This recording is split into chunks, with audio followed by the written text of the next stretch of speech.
Imana yongeraho kuduha amagambo y'ingenzi ya ngombwa mu kubaka urugo rwiza. Kuvugana no kuganira burya biratandukanye. Ushobora kuvugana amahomvu, ariko na sex nayo burya abantu bayumva nabi. Nayo ndaza kuyibasobanurira mu buryo bw'Imana. No mpuzabitsina nicyo kintu cya fake kimbura mu maro, ndetse niko navuga mu kubaka urugo rwiza. Ariko ikimbuza gushurashura, mundi iryo jambo ry'ikirundi gushurashura, hari abagabo bashurashura. Ikimbuza gushurashura si ubwiza bw'umugore wanjye. Ushobora kubona umugabo n'umugore bakora imibonano mpuzabitsina y'agaheza, ndetse ushobora gufataho icyitegererezo ukavuga ngo iyi mibonano mpuzabitsina twayifashe kuri filime dusanga niyo cyitegererezo cy'imibonano mpuzabitsina, kandi barangiza bakadivorusa. Nzi neza ko buri muntu wese wicayemo hano hari igihe wabonye umugore, niyo umuhanuzi yavuga gatanu ugenge mbabwira nkawe, niyo haza umuhanuzi akamanuka mu ijuru yambaye amababa ya marayika akabona umukobwa udakunda ntuzamurongore ngo nuko yabivuze. Ubundi nigishaga muri university, burya umuntu muzabana sinzi rukuru zibamo bigira gutya, mbona agakobwa kariki nubaho yaricaye rwose ndahibuka, yarijana mu nguni, mbona agakobwa ufite akajosi karekare gafite n'agatwe keza. Ntuzibwire yuko kuba umugore mumaranye imyaka 30 atagikeneye kumubwira ko umukunda, cyane cyane yuko afite ibihinyuza byinshi abahura nabyo bituma yibaza niba ukimukunda. Igihinyuza cya mbere, intimacy. Nta intimacy ibaho utabumbuye umuntu. Ntabwo haterana abagabo bangana barya ngo haburemo stress umugore ngira ngo ari ukuntu usigaye ungana, ariko kuburangana uti noneho nawe ukanabyica ukaza ukajya ubimwibutsa. Hari ubwo mbona wazanye ibinkanyari ku ijosi, burya shaho umuteye icyuma. Umugore araza mwiriranwa nabo, kurakabwe atari ibingi bimutubwira ngo tugomba ngo kuba submitted, ngo submissive, ngo twarize. Ariko witonde, intimacy isaba umugabo mwiza n'umugore woroshye. Ariko reka mbwira umugabo wicaye hano wazanye n'umugore we, ariko ufate uko kuboko k'umugore wawe ugufate gutya n'ikiganza kimwe, wumva ukuntu biba binepa. Oya, umufasha hatariho, igeza haruguru aho. Iyi Imana ikubonye ufashe madamu wawe muri sex, iravuga ngo yes, that's what I wanted. Hari abantu njya numva bigisha ibintu batazi, bakavuga ngo buriya ngo icya Adamu na Eva bakoze muri Edeni ngo nukuryamana. Oya, sex ifite fonction eshatu, sibyo? Eshatu. Icya mbere, sex nta nzira y'ubusamo yo kubaka urugo nkuko nta nzira y'ubusamo yo gusakara inzu. Hari ikintu maze kwiga kubwo gukura mu bukristo no kugendana n'abandi. Umugore wanjye nciye inyuma, none reka nsubize icyo ngicyo bambajije icyo gihe. Umugore wanjye nciye inyuma kuko kujya mu ijuru kwawe ntaho bihuriye no kubwira umugabo wawe ko wasambanye. Nyumbajije ngo ukica urugo, bagiye bavuga ngo niki gituma dusenya ingo, nakiboneye izina cyitwa Miss Square. Ngira ikintu cyitwa fellowship with the Holy Spirit. Ibintu byose no muri sex hari ibintu byinshi namenye byigishijwe n'umwuka, ariko umwuka wera ko ari waduhaye ngo tubere umwarimu.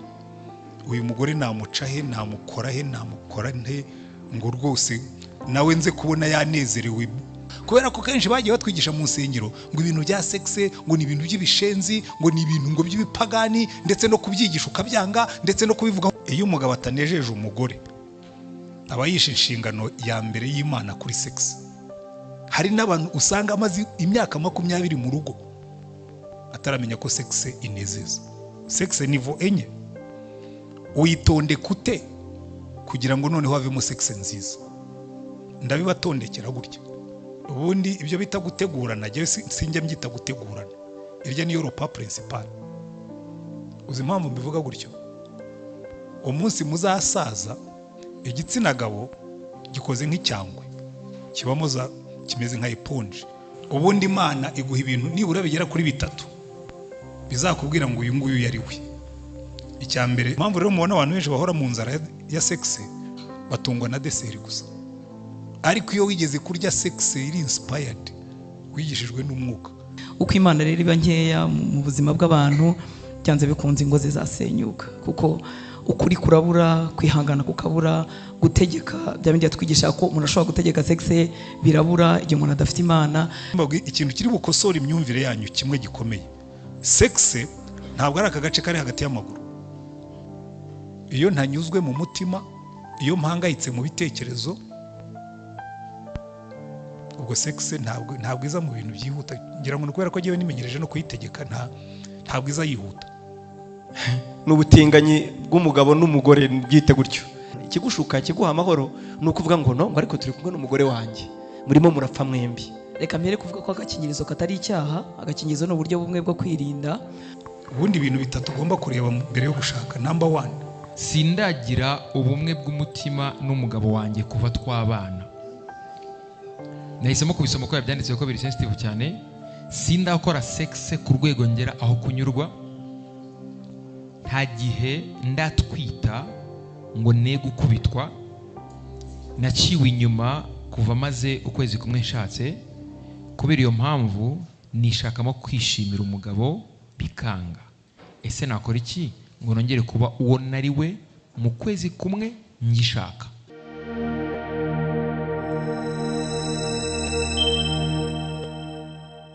Balance life. Enjoy everyday life. Ndashima Imana cyane kubw'uyu mwanya twongeye kubona ngo duterane. Bansabye kubigisha nkuko Desire yabivuze. Ni amagambo abiri yenda gusa, intimacy, communication na sex.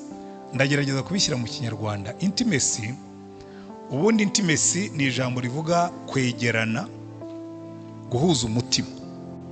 Intimacy, ubusabane bugera ku mutima.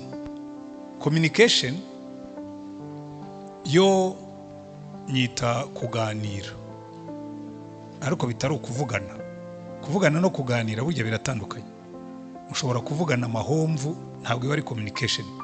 Ndaza kubabwira ibintu biranga communication nzima, kuko nacyo ni ngombwa cyane cyane mu rugo. Kuko abantu benshi iyo babwiye ngo ariko atariko gihe n'umugore wanjye turavugana, mushobora kuvugana nta communication ihari. Hanyuma icya gatatu ni sexe, kereka wenda waba ari hano afite ikibazo. Ariko na sexe nayo burya abantu bayumva nabi, nayo ndaza kuyibasobanurira mu buryo bw'Imana. Sexe mu buryo bw'Imana. Reka dusome amagambo dusanga mu gitabo cy'Itangiriro. Nkunze kubwira abantu ngo nujya kwigisha ikintu cyose kijyanye n'ingo, ujye usubira mu Itangiriro. Amen. Kubera ko nibura aha tugiye gusoma ibintu byose byari bikimeze neza. Nta gitotsi cyari cyakabayeho, nta rwikekwe rwari rwakabayeho, ariko nanone no hejuru y'ibyo Imana yongeraho kuduha amagambo y'ingenzi ya ngombwa mu kubaka urugo rwiza. Kuko ubundi intimacy na sex ni ibintu dukoresha, na communication ndetse ni ibintu dukoresha kugira ngo twubake ingo nziza, sibyo? Ikibazo kirimo nuko nibyo bintu bitatu bikoreshwa nabi bibaho. Intimacy yo ntibaho muri benshi.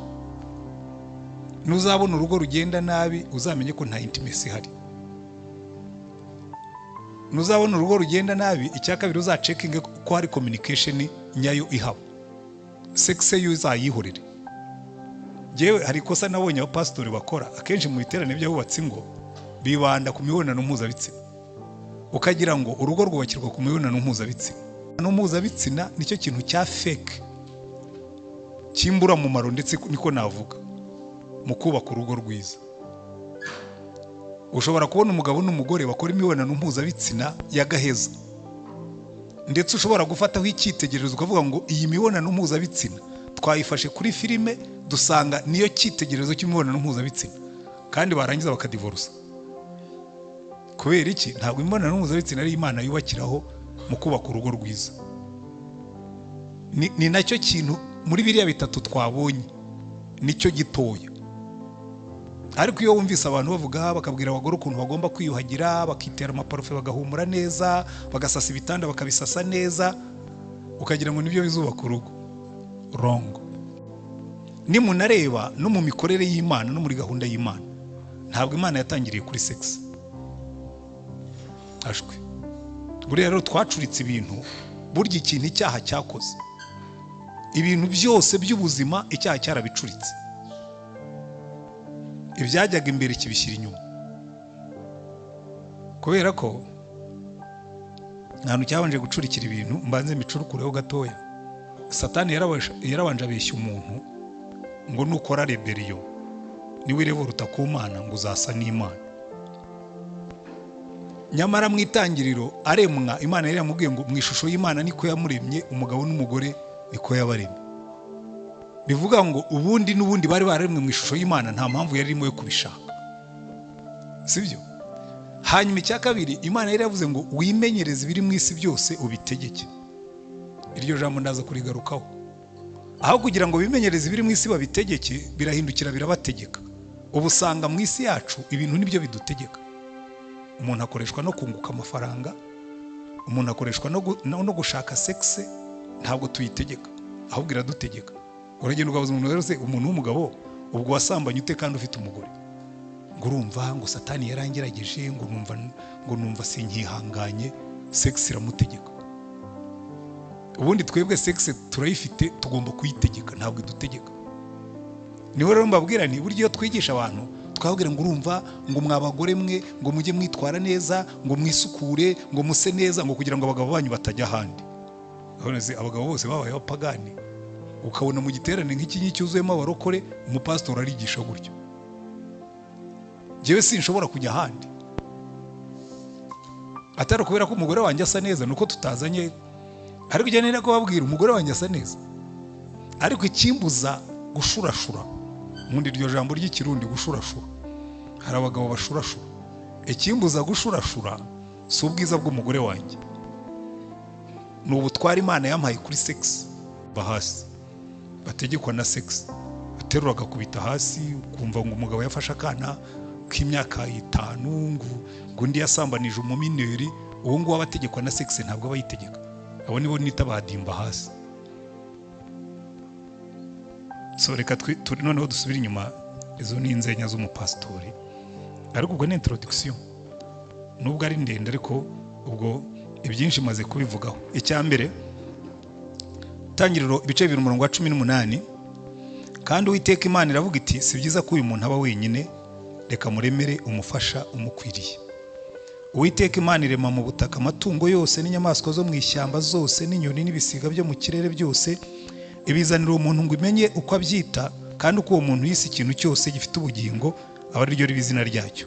Uwo muntu yita amatungo yose n'inyoni zose n'ibisiga byo mu kirere n'inyamaswa zo mu ishyamba zose, ariko umufasha umukwiriye yari ataraboneka. Uwiteka Imana isinziriza uwo muntu ubuticura, arasinzira, imukuramo urubavu rumwe, ihasubiza inyama. Urwo rubavu Uwiteka Imana yakuye muri uwo muntu iruhindura umugore, imushyira uwo muntu. Aravuga ati uyu ni igufwa ryo mu magufwa yanjye, nakara ko mu mara yanjye, azitwa umugore kuko yakuwe mu mugabo. Icyo gituma umuntu azasiga se na nyina akabana n'umugore we akaramata, bombi bakaba umubiri umwe. Kandi uwo mugabo n'umugore we bombi bari bambaye ubusa, ntibakorwe n'isoni. Haleluya. Ibyo dushaka kwiga byose bikubiye muri iyi text ngufi ingana gutya. Icya mbere reka duhere ku kintu cyitwa intimacy. Intimacy ubundi itangirira kuri icyo kintu cyitwa umutima. Intimacy ni ukuvuga ngo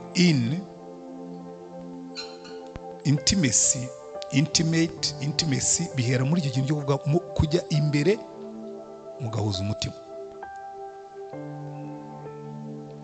mimbere mugahuza umutima.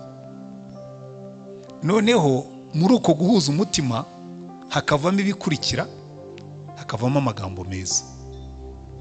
Amen. Reka mbere kuri urugero rwa Adamu na Eva, nibwo muri bubyumve neza. Icya mbere baratubwira ngo Imana yaragiye ifata umugabo iramusinziriza, imukuramo urubavu.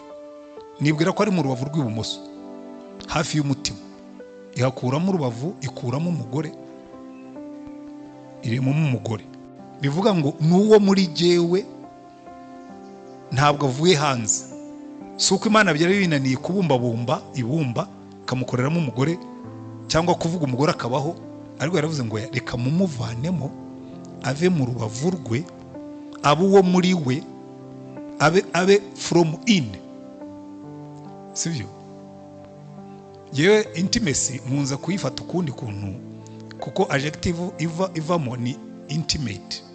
Rero nkunda kuyirambura nkayita intimate, umuntu mubana muri ekipe ariko wavuye muri wowe. Ariko iyo ni linguistique yanjye, ntabwo ari cyo ubundi mu buryo bw'isesengura amagambo sicyo bivuga. Ariko ndari kwega nkakuramo umuntu muhuje mukora team ariko wavuye muri wowe. Intimate, intimacy, umuntu kuvuye mu rubavu.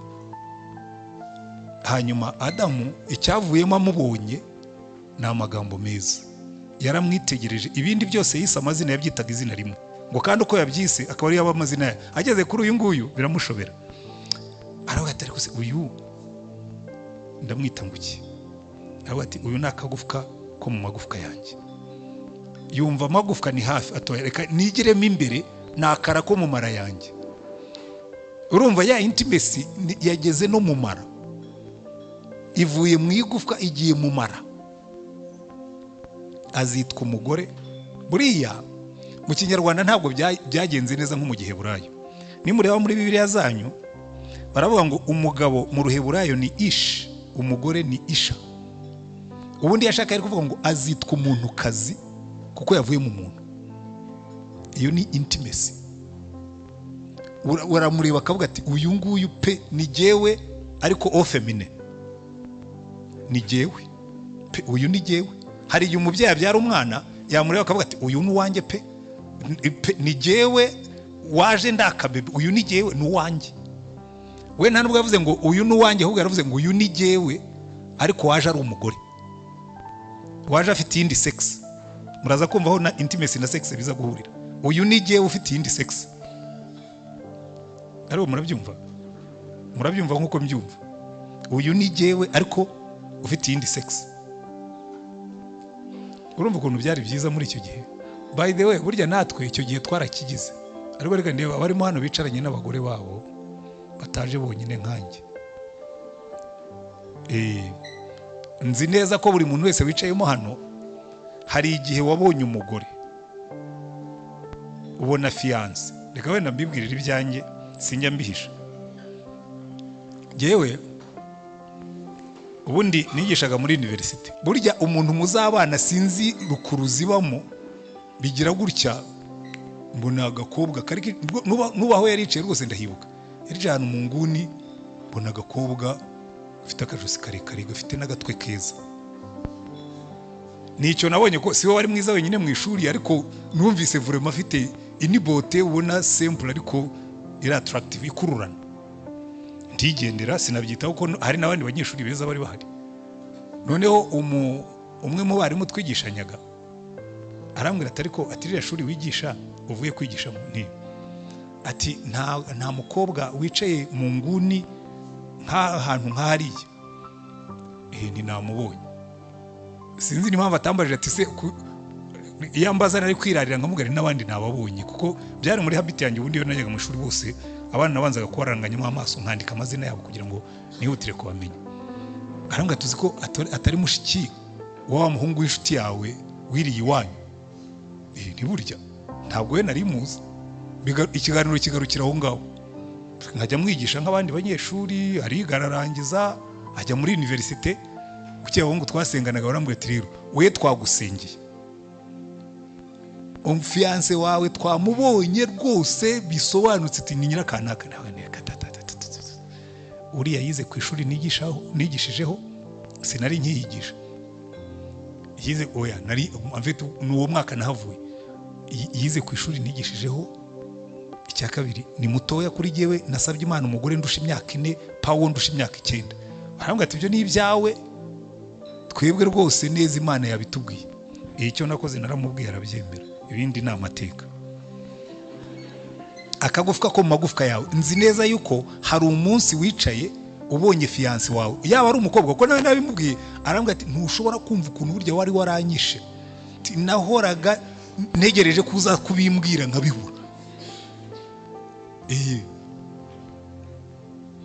uretse ko nyine abantu benshi muri kino gihe babishyira mu kintu cy'uburokore ngo jewe ngo nta byari birimo ngo niyo umuhanuzi yavuga gatanu njye mbabwira nkawe niyo haza umuhanuzi akamanuka mu ijuru yambaye amababa ya marayika akabona umukobwa udakunda ntuzamurongore ngo nuko yabivuze jya urongora uwo ukunda kuko niko Imana yabikoze.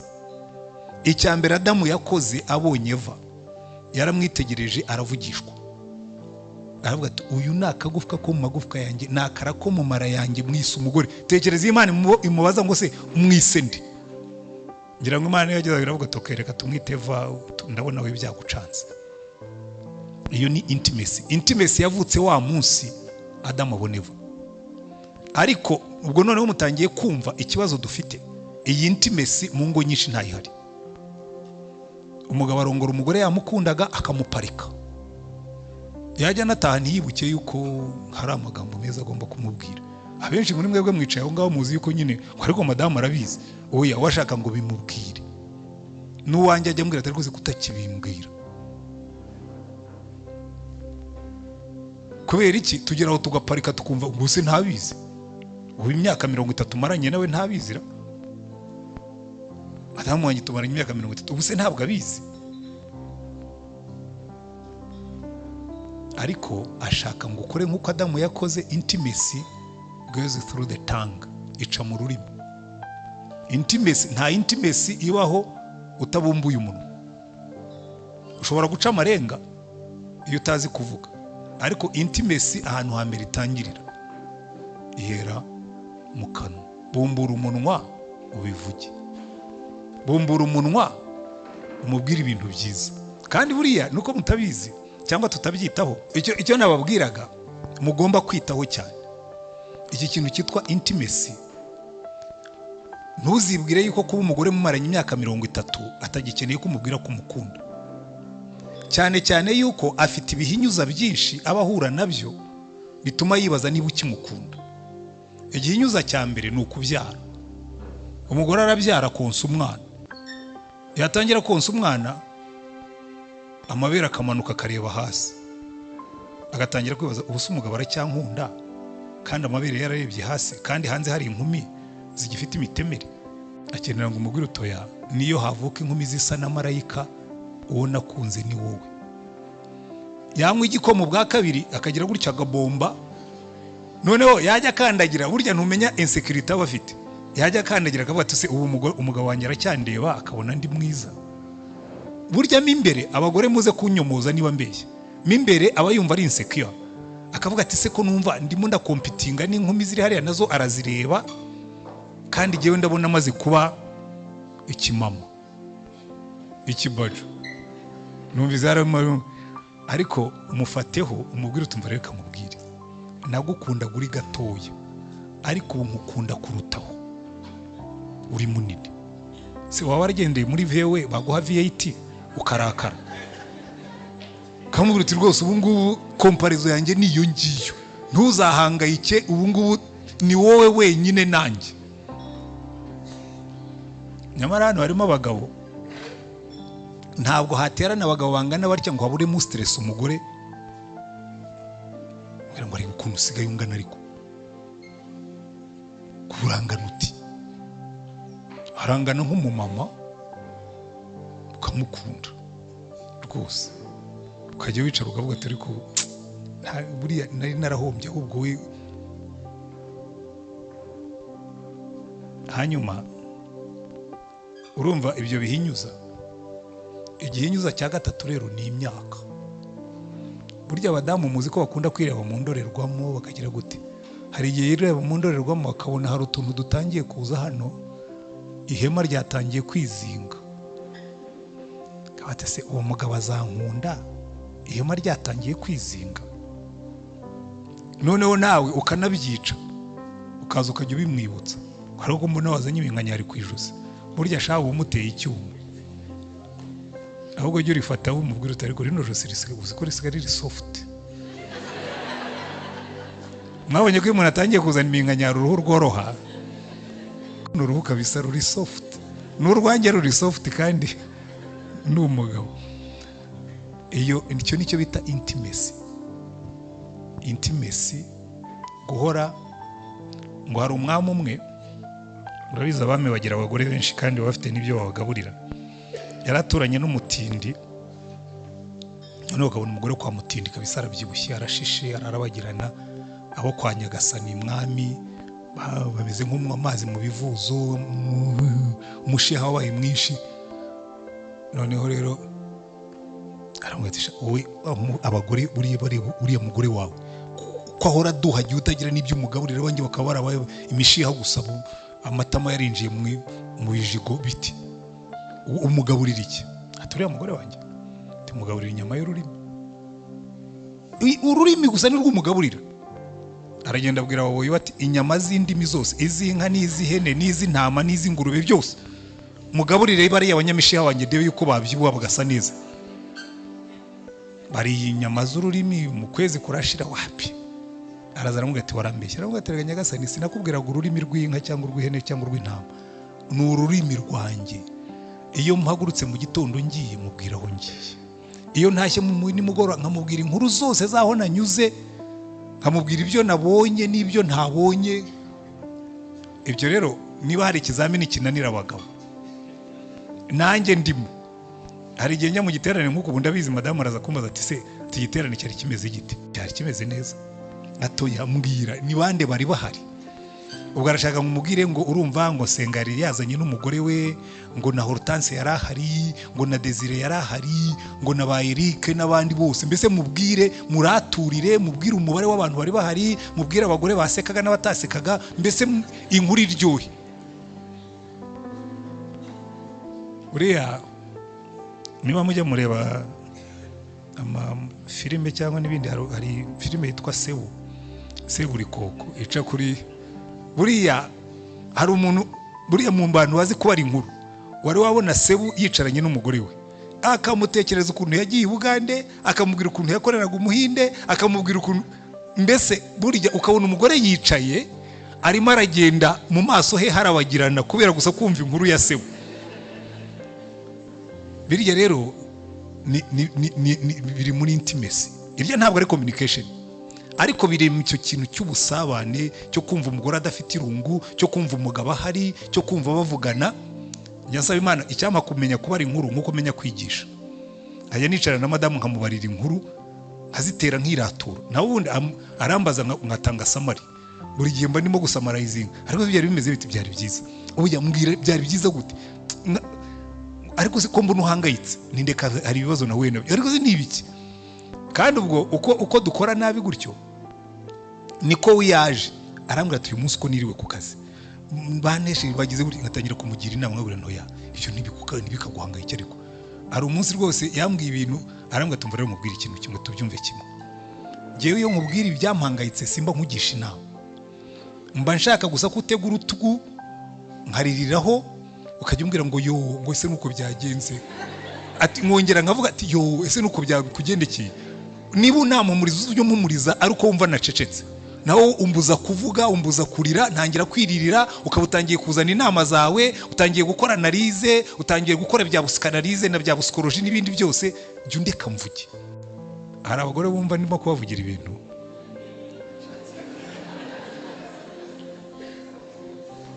Buriya rero intimacy, uriya niyo mpamvu ubona mu ngo tugira n'ibibazo. Abagabo kwinjira muri intimacy tukavuga, kuko intimacy ica mu rurimi. Ntabwo nabwiye ibya mwami ngo mbe warangiriza uko inkuru irangira. Iba muri Conte de Mille y'inindwi, benshi njya numva bayivuga batazi naho yavuye, bakagira ngo nibo bayihimbye. Kandi umwami yageze aho ngaho aramubwira ati mva ngiye kuguha umwe muri abanyamushiha banjye, umutware ndaguha ibyangombwa byose, umugaburira inyama y'ururimi nzarebe ko abyibuha. Umugabo yumva waramwishe kuko bigiye kumuteranya n'umugore. Aragenda abwira madamu ati mubwire madamu urabizi ndagukunda, ariko bakize mu gihano, ngiye kuguharika. Umwami agiye kumpa umwe muri baranyamishiha be ngo mugaburire ibyo nkugaburira ngo arebe ko yabyibuha. Atari kubyitondemo, atereka nkubwire nzakomeza nkukunde kandi tumukuremo kashi zo kurya. Umugore baramumuha, aramubwira ati mvura madamu bakumpaye umfashe, nutamfasha uzapfa nanjye mfe. Nzajya nza nkubwire twibereho mu bukene bwacu, ibyo baduhaye tubisangire tubirye, nkubwire neza umenye uko abantu bavuga neza. ibyo kumbwira ko uri umwamikazi ubyibagirwe, ubu wabaye umugore wanjye. Ngira ngo wabwira abagore bamwe na bamwe bene iyo mvugo bakavuga ati cyakora kuba ukomeye uri meya uri vice meya ubyihorere, ubu uri umugore wanjye, namwe mukatwemerera mukabikora. Umugore araza mwiriranwa nabo, kurakabwe atari ibingibi mutubwira ngo tugomba ngo kuba submitted ngo submissive, ngo twarize. Ariko witonde, intimacy isaba umugabo mwiza n'umugore woroshye. Umugore woroshye ukunda ntaguhande. Niyo mpamvu Imana yabaremye mufite uruhu rworoshye kuruta urwacu, no kugira ngo nidukoraho twumve stress zigabanuke. Iyo abazungu bagira utuntu tw'udupira baha abantu ngo bikize stress, yewe njya mbwira madamu maze ninza mfite stress ujye unyicara iruhande mfate ku kuboko nimare stress muri intimacy. Ukicara ku meza nyine aho gukanda agapira nkakanda ukuboko, siyo mpamvu usaba manini, biri muri intimacy. Byaje gutungana neza, reka ne gutinda kuri uwo mugabo se nshaka gutinda. Iyo ni intimacy. Murumva mwayumvise neza? Kubwirana amagambo meza, kwegerana. Urumva intimacy hari ahantu iza guhura na sex. Ariko reka mbwira umugabo wicaye hano wazanye n'umugore we, ariko ufate uko kuboko k'umugore wawe ugufate gutya n'ikiganza kimwe, wumva ukuntu biba binepa. Oya umfasha hatariho, igeza haruguru aho urumva ukuntu biba bimeze. Oya fata haruguru niho byumvika. Oya aho ni kuri.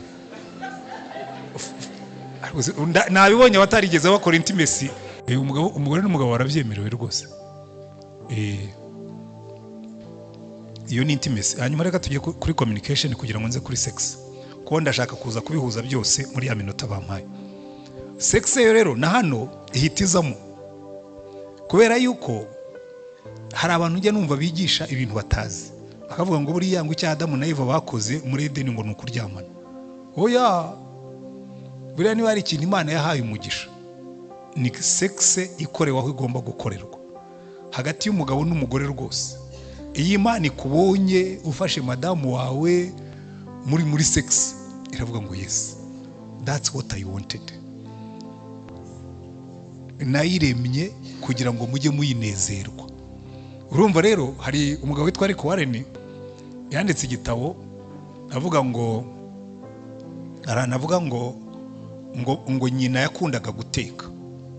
Ati mama yakundaga guteka, ati noneho yewe n'umugore wanjye tugakunda kujya kurya mu rugo. Ati kandi kuko nari mbizi ko mama akunda ko tumushima, ati naryaga mushimagiza. Ati nkamubwira ngo rwose mama uri umutetsi w'igitangaza. Ati nkabona mama nawe arizihiwe kubera ko yatetse nanjye nkizihirwa. Ati iyi Imana yambonaga nizihiwe ibiryo bya mama, ati yaranezerwaga kuko biri mu byo naremewe, no kuba mu buzima busanzwe biri mu by'Imana yishimira. Kubera ko kenshi bagiye batwigisha mu nsengero ngo ibintu bya sex ngo ni ibintu by'ibishenzi, ngo ni ibintu ngo by'ibipagani, ndetse no kubyigisha ukabyanga, ndetse no kubivugaho ukabitinya. Reka da, sex iri mu bintu Imana yaremye ngo tujye tubinezerwa, sibyo? Sex ifite fonction eshatu, sibyo? Eshatu. Icya mbere, sex yaremewe kugira ngo tujye tuyinezerwa. Yaremwe n'Imana, we nicyo cya mbere. Wereka maze nsubizemo Imana hagati kuko biraza kongirira umumaro. Sex yaremwe n'Imana, ntabwo yihanze, ntabwo Adamu na Eva bayibye. Oya, yaremwe n'Imana. Ibintu bibiri by'ingenzi,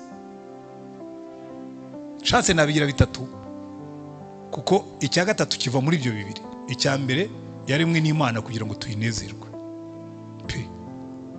Nukora sex ujye uyikora uyinezerwe kugeza ku ndunduro, uyinezerwe. Icyo ni kimwe mu by'Imana yayishyiriyeho.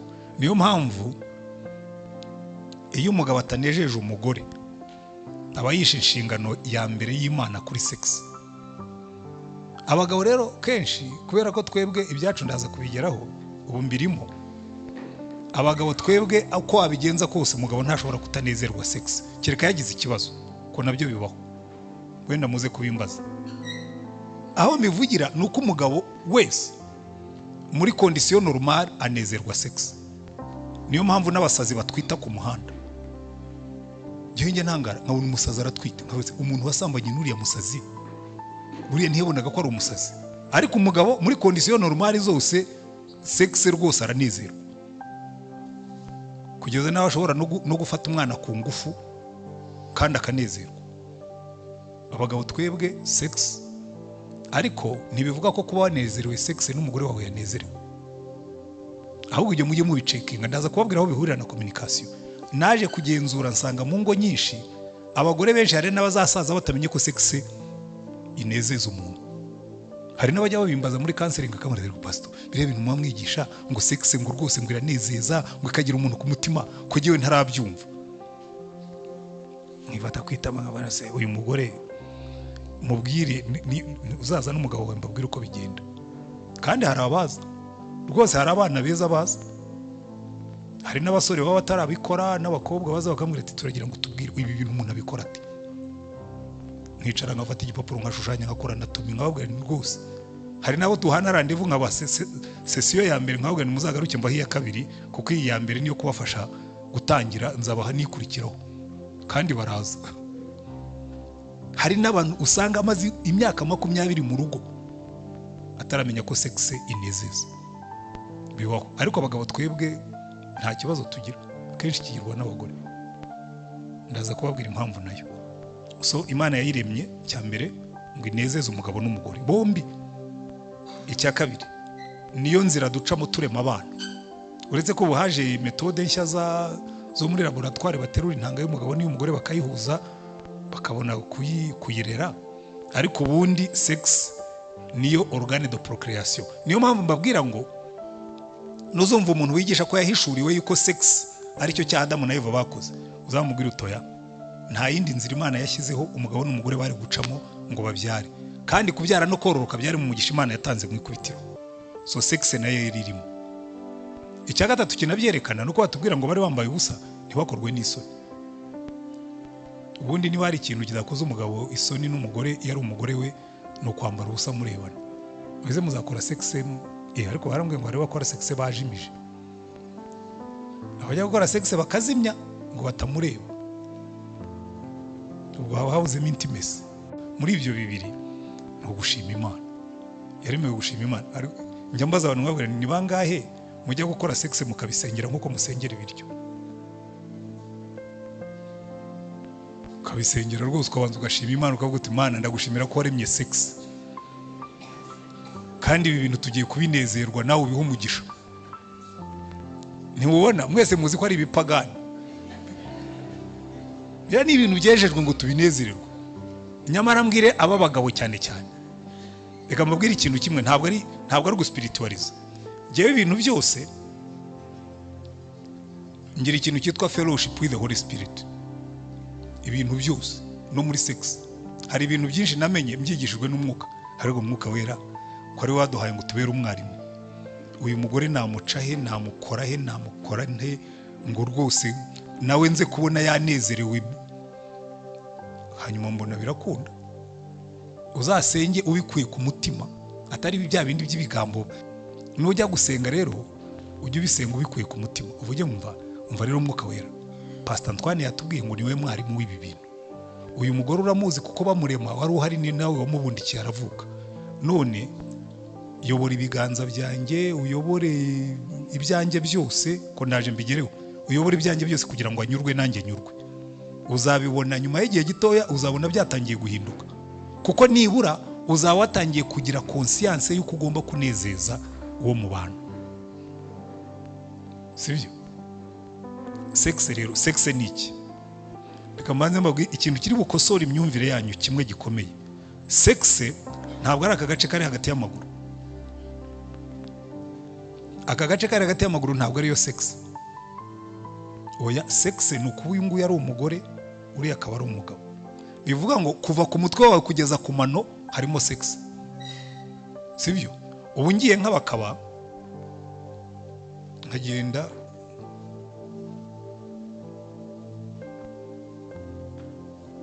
nkafata uku kuboko, ngize gutya mpita mvuga ngo uyu ni umugore tu, uyu ni umugabo. kubera iki? Na misikireze z'ukuboko zerekana icyo ari cyo muri sex. Nkoze ku mutwe nahita nabimenya ngo uyu nguyu worohereje Imana ngo ye kujya ibara imisatsi ye agomba kuba ari umugabo. Ngo Imana izi n'umubare w'imisatsi yacu, nyambwira abantu hari abayorohereza ngo ye kujya yirirwa ibara imisatsi. So, bikubwira ngo kuva ku mutwe kugeza ni ukuvuga rero ngo niba mugiye gukora sex, buri gace kose k'umubiri kagomba kugerwaho. Noneho ubu nshatse nagarukiriza nkabwira ngo uko niko bakora sex. Buri gace kose k'umubiri kagomba kugerwaho. Kubera iki? Buri gace gafite sex. Niba itama ryanjye rifite sex, hari icyo ugomba kurikorera, sibyo? Niba igituza cyanjye gifite sex, hari icyo ugomba kugikorera. Sex hari icyo ugomba kuyikorera. N'umugongo wanjye ufite sex, hari icyo ugomba kuwukoraho, sibyo? Iki rero nicyo benshi batasobanukiwe. Iyo wirukanye hano hagati y'amaguru, ubwo nyine umuntu asigarana inzara, kuko umubiri wose uravuga ati kuki hariya hagati y'amaguru ariho bagaburira gusa twebwe bakatwihurira. Inzara igasigara aho ngaho nyine uvuga ngo twakoze sex. Iyo sex ntabwo igera ku mutima, ntabwo igera ku mubiri wose, kuko sex igomba kugera kuri ibyo bintu byose, the whole of you. So reka dusubire inyuma noneho mbisobanure neza nihute. Icya mbere, kunezezanya. Kunezezanya bigomba kuba kuri nivo enye z'umuntu. Buri umuntu agira nivo enye, nubwo abasokoroge bashaka kuzigira 2 cyangwa 3 ariko nenye. Kubera iki? Buryo umuntu agirwa n'umubiri, iyo ni nivo imwe, physique. Umubiri ugomba kunyurwa. Umuntu agira ubwenge, ni intellectuel, ni logique, ararezona. Icya gatatu, umuntu agira amarangamutima. Burya amarangamutima atandukanye n'ibitekerezo. Ndabeshya? Burya kugira ngo unezeze umuntu ugomba kubaha ibitekerezo bye n'amarangamutima ye. Noneho akagira n'umwuka. Izo nivo zose uko ari enye, mbere yo gufata bya bindi byo hagati y'amaguru, ugomba kubanza ukamekinga sure yuko izo nivo zose uko ari enye zinezerewe. Kubera iki? Biroroshye gukora sex n'umugabo cyangwa n'umugore utanyuzwe, utanezerewe. Mwatonganye, mwabwiranye amagambo mabi, ngo hindukira. Ahindukiye ati, mu mutima harimo ubusa, mu bitekerezo wamupfobeje, mu mwuka Imana irakurakariye. Ko Bibiliya tubwira ngo bagabo mwitondere uko mugenzereza abagore banyu, ngo kugira ngo n'amasengesho yanyu atagira inkomyi, sibyo? Bivuga ngo no mu mwuka ubwo ntimuba muri kumwe. Mugomba kunezezanya. Mushobora kunezezanya mu mubiri, ariko ntibyubaka urugo nk'iyo mwateka inzi into consideration izo nivo zose uko ari enye. Ikabe nambaho urugero. Umugabo w'umupagani usambana ashobora kunezeza umugore pe mu gitanda, ariko sex muzakorana uvuye gusambana ntabwo izamunezeza. Kubera iki? Mu buryo bw'amarangamutima ntabwo anyuzwe, ni nko gufata ku ngufu. Vice versa, hari n'abagabo bamwe, nanjye ndimo, uri umugore wanjye ukambwira nabi, rwose nitujya kuryama n'ibyo bya sex ubwo biba byavuyemo. Jewe iyo ntanyuzwe, iyo mfite stress n'ibindi, ubwo sex ntabwo izamo. Ngira ngo nenda kuba nteye nk'abagore. Iyo ntanyuzwe mu mutima, iyo mpangayitse mu bitekerezo, ubwo sex ntabwo iza mu bintu byihuta. Ngira ngo kubera ko jewe nimenyereje no kuyitegeka, ntabwo iza yihuta. Ariho bamwe bakubwira ngo wayiruhukiramo, ariko jewe ntabwo ariho nduhukira. Ushaka ko nduhuka, twicare tuganire, nkubwire ibyanjye, ibimpangayitse mbishyira imbere y'Imana, niturangiza rwose ibintu bigende kwidembe. Ntabwo sex ikemura ibibazo by'urugo. Ariko reka ndaje ngere kuri communication, niho turi ndaba ndanarangije. Reka noneho tubanze turebe sex. Sex nivo enye. Uyitonde kute kugira ngo noneho havemo sex nziza. Ndabibatondekera gutya. Icya mbere, munze kugereranya sex no kurya muri resitora iteka neza. Mwari mwarya nko muri hoteli ariko atari mwe muri bwishyure. Ukagenda ugasanga defile y'ibiryo ivuye hariya iragera iriya, sibyo? Barabwira ati rero ubu ngubu turatangirira ku tugati na potage, utuntu tworoshye two bita aperitif, two kugira ngo ubanze mbese witere inzara. Hanyuma uze kuza hari ikintu bita main course, repas principal. Ihereye hano ugasanga ibirayi bitogosheje, ugasanga ibikaranze, bitetse sote, ibijumba, imyumbati, bya bindi byose muzi batondeka. Ariko no mu bukwe basigaye bakora singomba kujya muri hoteli. Iyo ni repas principal. Hirya kaza kuhasanga utuntu tw'udukeke n'udufuruye bita dessert, sibyo? Jewe rero iyo ntondeka sexe bitondeka gutya. Icyo ngicyo bita starter, icyo uheraho n'ibyo biganiro bibanza gutunganya uko ibintu biri gukorwa. Kabanza mukicara, niba hari ibintu mwapfuye mukabiganiraho, mukihananaho, mugasabana imbabazi. Niba hari ufite ibintu byamugoye ku munsi mukabiganira, mukabisengera, mukabikura mu nzira. Ariko nyine ukaba umwegereye muri intimacy. Burya icyo nkundira abantu n'amarenga arakubwira. Ushobora kwicara iruhande rw'umuntu akareba ukuntu umufashe ukuboko, ukuntu urimo kumubwira, akavuga ati ariko uyu muntu agomba kuba hari ikintu arimo gutegura. Intimacy rero burya irakora cyane muri starter. Iyo murimo gutangira nyine niho intimacy niho ikora cyane. Ara rwose uyu munsi ukuntu usa ntabwo uko ntajyaga nkubona kusa gutyo. Ariko nawe nyamara rwose kabisa ndumva ukabanza mukabwirana neza, mugakliyaringa off. Ewe mukanareba no mu rugo wanyu ko hatarimo za kidobye ziharaye. Ntuzakora intimacy hari umuntu uraye mu cyumba cy'iruhande rwanyu ngo nimujya gukora sex wumva arakoroye ati neza, ubwo ibiryo bishyushya babisutsemo amazi,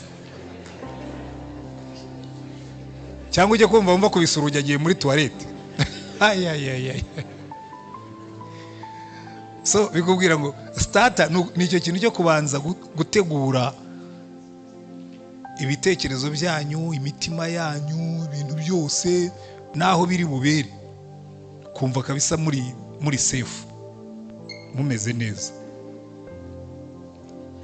Hanyuma noneho repas principal rero icyo abantu bajya bibeshyaho, buriya ibyo hagati y'amaguru ntabwo ari repas principal. Repas principal ni uko kugaburira ibice byose guhera ku mutwe kugeza ku mano. Niba muzikubanaho, niba muzigaragura, niba muzakora massage, niba ibyo bita ngo nugukaresanya no gusomana no kugira gute, ibyo rero abantu bakunze kubiha iminota mike. Ubundi repas principal niyo ufata umwanya munini. Reka mbibabwire nk'umuntu wabyize. Ubundi ibyo bita gutegurana, je sinjya mbyita gutegurana. Irya niyo repas principal. Uzi impamvu mbivuga gutyo? Umunsi muzasaza, ibyo mugeze muri cya gihe cya sinkinezezwa nabyo, repas principal izaba igihari.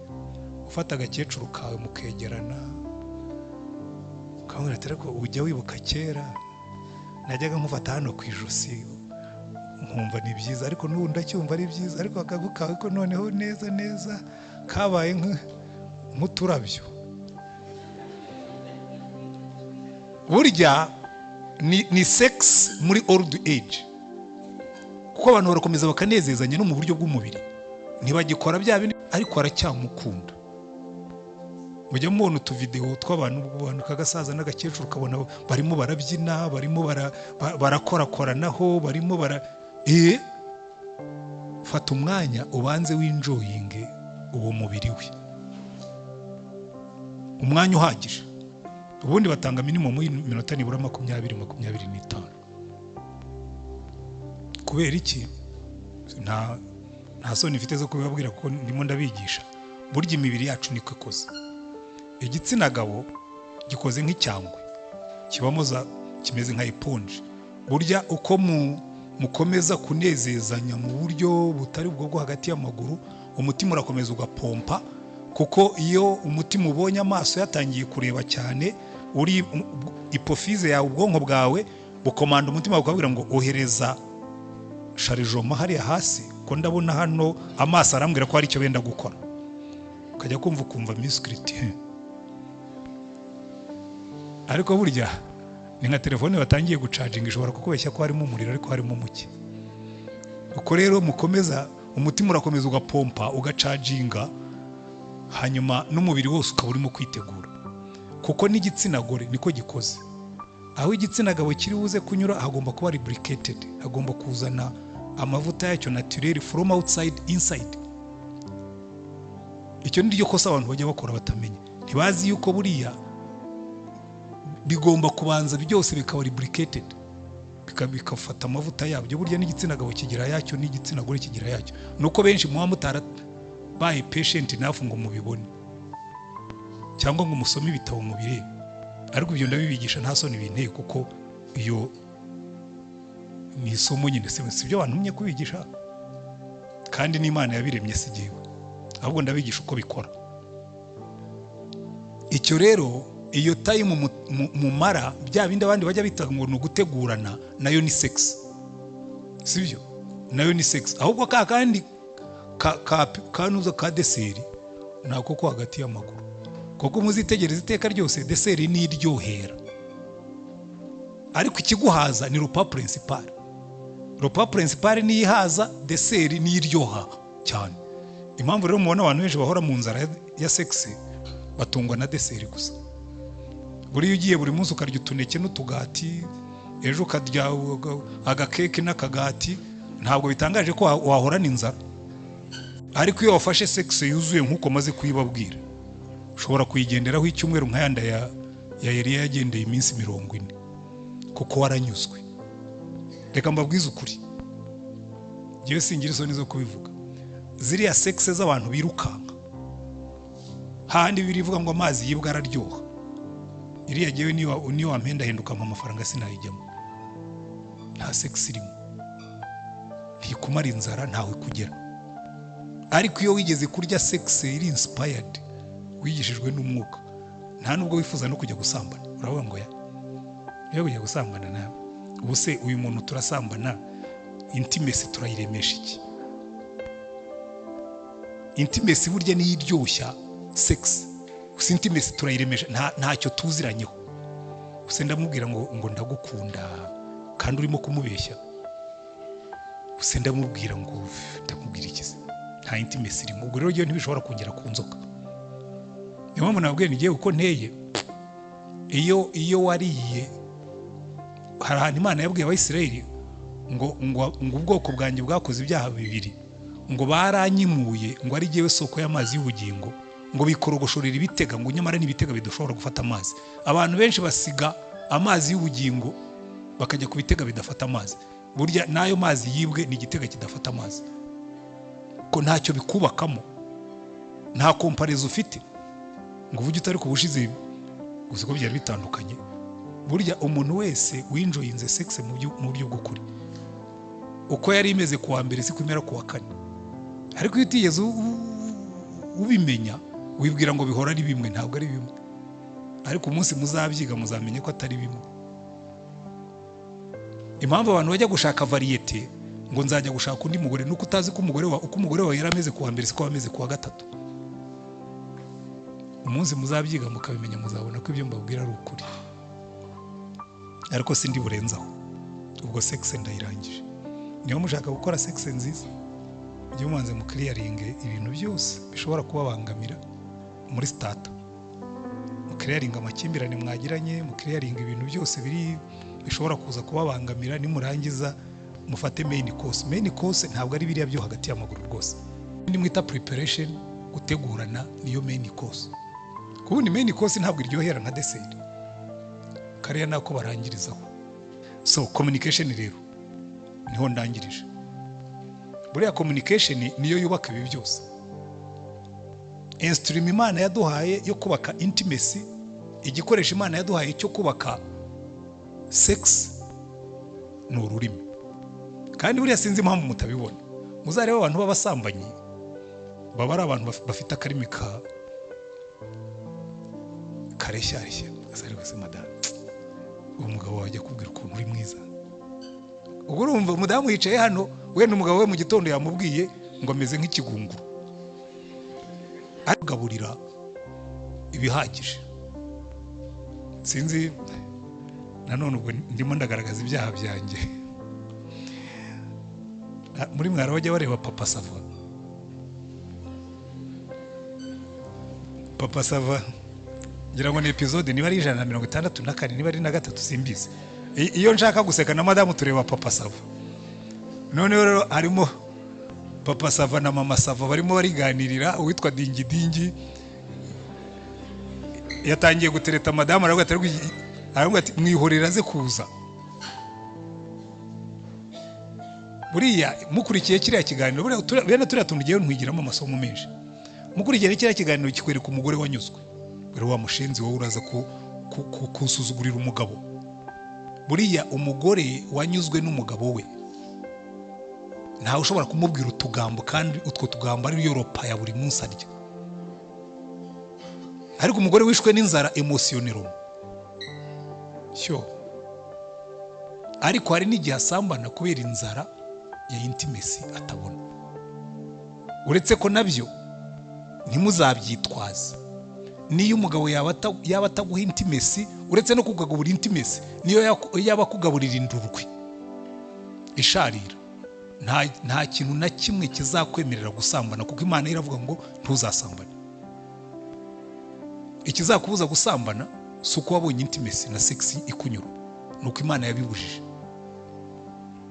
Icyo rwose giwe ni non negotiable, cyane cyane ku muntu w'umukristo uzima. Ariko kutazi Imana we twamubwiriza uyu munsi, twamubwira ngo banze umenye Imana, nibi turimo kuvuga nibwo bizakwiyaplikaho, nibwo bizakugarukaho. So communication rero yubaka ikora ite? Ndababwira ibintu bitatu bine. Icyambere, communication izabubaka ikabaryohera ikabaryohereza, ni ukuvugana ibintu byose ntacyo muhisha. Baravuga ngo igomba kuba honest and transparent. Niyo mpamvu buriya Adamu na Eva baratubwira ngo babanaga bambaye ubusa ntibakorwe n'isoni. So nta hishahisha bagiraga, nta bintu byo guca hirya no hino. Oya, uretse ko telefone zari zitaraza, ariko nibwira ko telefone ya Adamu na Eva nta delete bari kujya bakanda. Hari abantu birirwa ahantu yaba agiye gutaha akabanza agakora clean up ya WhatsApp, agakora clean up ya SMS n'ibindi byose, kugira ngo umugore ataza kumenya ibyo yiriwemo. Ariko buryo uzitonde, uhuye n'uw'incakura burya bimaramo amasaha menshi. Ushobora kubikanda ukibwira ngo byavuyemo, wahura n'uwize IT akagenda kabiritrivinga, hanyuma akabwira ati ariko ibyo wiriwemo nta nabibonye. Hano hanze tuhafite abagore b'incakura, ibyo mvuga mbifitiye gihamya. Umugabo yaradiritinga atashye, umugore ifone yicaraho yinjira, bafite ukuntu babyinjiramo, yinjiramo bya bindi arabigarura. Yinjiramo ugahita ariko ubundi ubuhishe iki? Ibi byose se wahishe? Sinabibonye. Ariko ubundi kubona umuntu w'umugabo abundabunda. Adamu na Eva iyo baba bafite telefone, ngo bagendaga muri transparency, busoro yarayimusigiraga. Iyanjye nta kode ibamo, niya madamu ntayo. Nshatse kureba ibyo bamwandikira n'ibyo yandika ntabireba.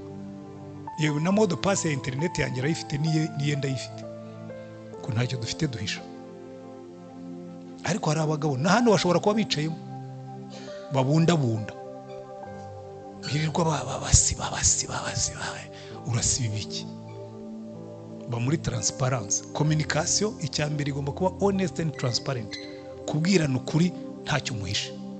Ibyakubabaje, ibyakurakaje, ibyakunejeje, ibyo ukunda, ibyo wanga, akakumenya imbere n'inyuma, ukihinduriza akamenya uko usa imbere n'inyuma. Communication yubaka. Jewe kera nkirongora madamu wanjye, ibi twari twarabiganiriye ko jewe ubundi napfuye mu mushakashatsi. Mbere yuko ndongora narabanje nkuru ubushakashatsi ku rugo rwiza n'urugo rubi. Ngura ibitabo ndabisoma, nibyo ntashobora kugura nkabitira, hanyuma nza gukora synthèse nsanga ikintu cy'ingenzi mu rugo ari communication. Umugore rero tubana ubu ngubu tumaze kuzura, ndamubwira rero ngiye kubwira ikintu cy'ubwo wambwiye we, reka maze ngubwire principe nshaka ko twiyubakamo. Twige gukomunika, twige kuganira, tujye twicara ahantu tuganire, umbwire byose, nkubwire byose, kandi niko twebwe tubaho. Ushobora kubona ni hamwe na madamu n'abana biwanjye babikubwira, turavuga. Tumaze kwimarira twari twarashyizeho umunsi wa communication. Kuwa kabiri niyo wari kumbwira ngo hari igiterane, ntabwo nari kukwemerera. Iteka ryose nashyiragamo ngo kuwa kabiri ni block. Umuntu yambwira ati kuwa kabiri ko dufite igiterane, mumbabarire hari ikindi giterane nzaba ndimo. Kamwe no guterana na madame rega cyabaga ari igiterane. Tukicara ahantu, rimwe na rimwe twajyaga kwa Rando, ko twari tuye hafi yo kwa Rando, tukicara muri bingaro, twe twari dufite na cahier de ménage. Ikaye itari ziriya zo mu mudugudu, ikaye ya PV. Twakoraga inama tukandika PV, tugafata ibyemezo, tugafata ibyerekezo, hanyuma ubutaha twajya gukora inama twongera tugasoma PV, tukareba ko ibyo twiyemeje twabikoze. Byaratwubakiye. Byose nta kintu duhishe. Nuno munsi uretse ko nyine ko twabonye tumaze gukura ntitugikora cahier de ménage, ariko ndayikumbuye. Njye mbwira madame ariko nkumbuye yakaye. Niwe wafataga minutes, njye nayoboraga inama. Akambwira ati hari ubwo wari watumira inama, tubu niwe wabyishe. Ubwo rero mbwiye abagabo mwese ngo muze natwe twisubireho, tujye dukora inama na madamu, twicare dufate PV, dufate ibyemezo, dufate ibyerekezo, ibitubabaje tubivugane, bitunejeje tubibwirane. Sibyo? Communication iri honest and transparent. Ariko ndabizi hano harimo abantu b'insobewe, ntawe mvuze kuko ntawe nzi.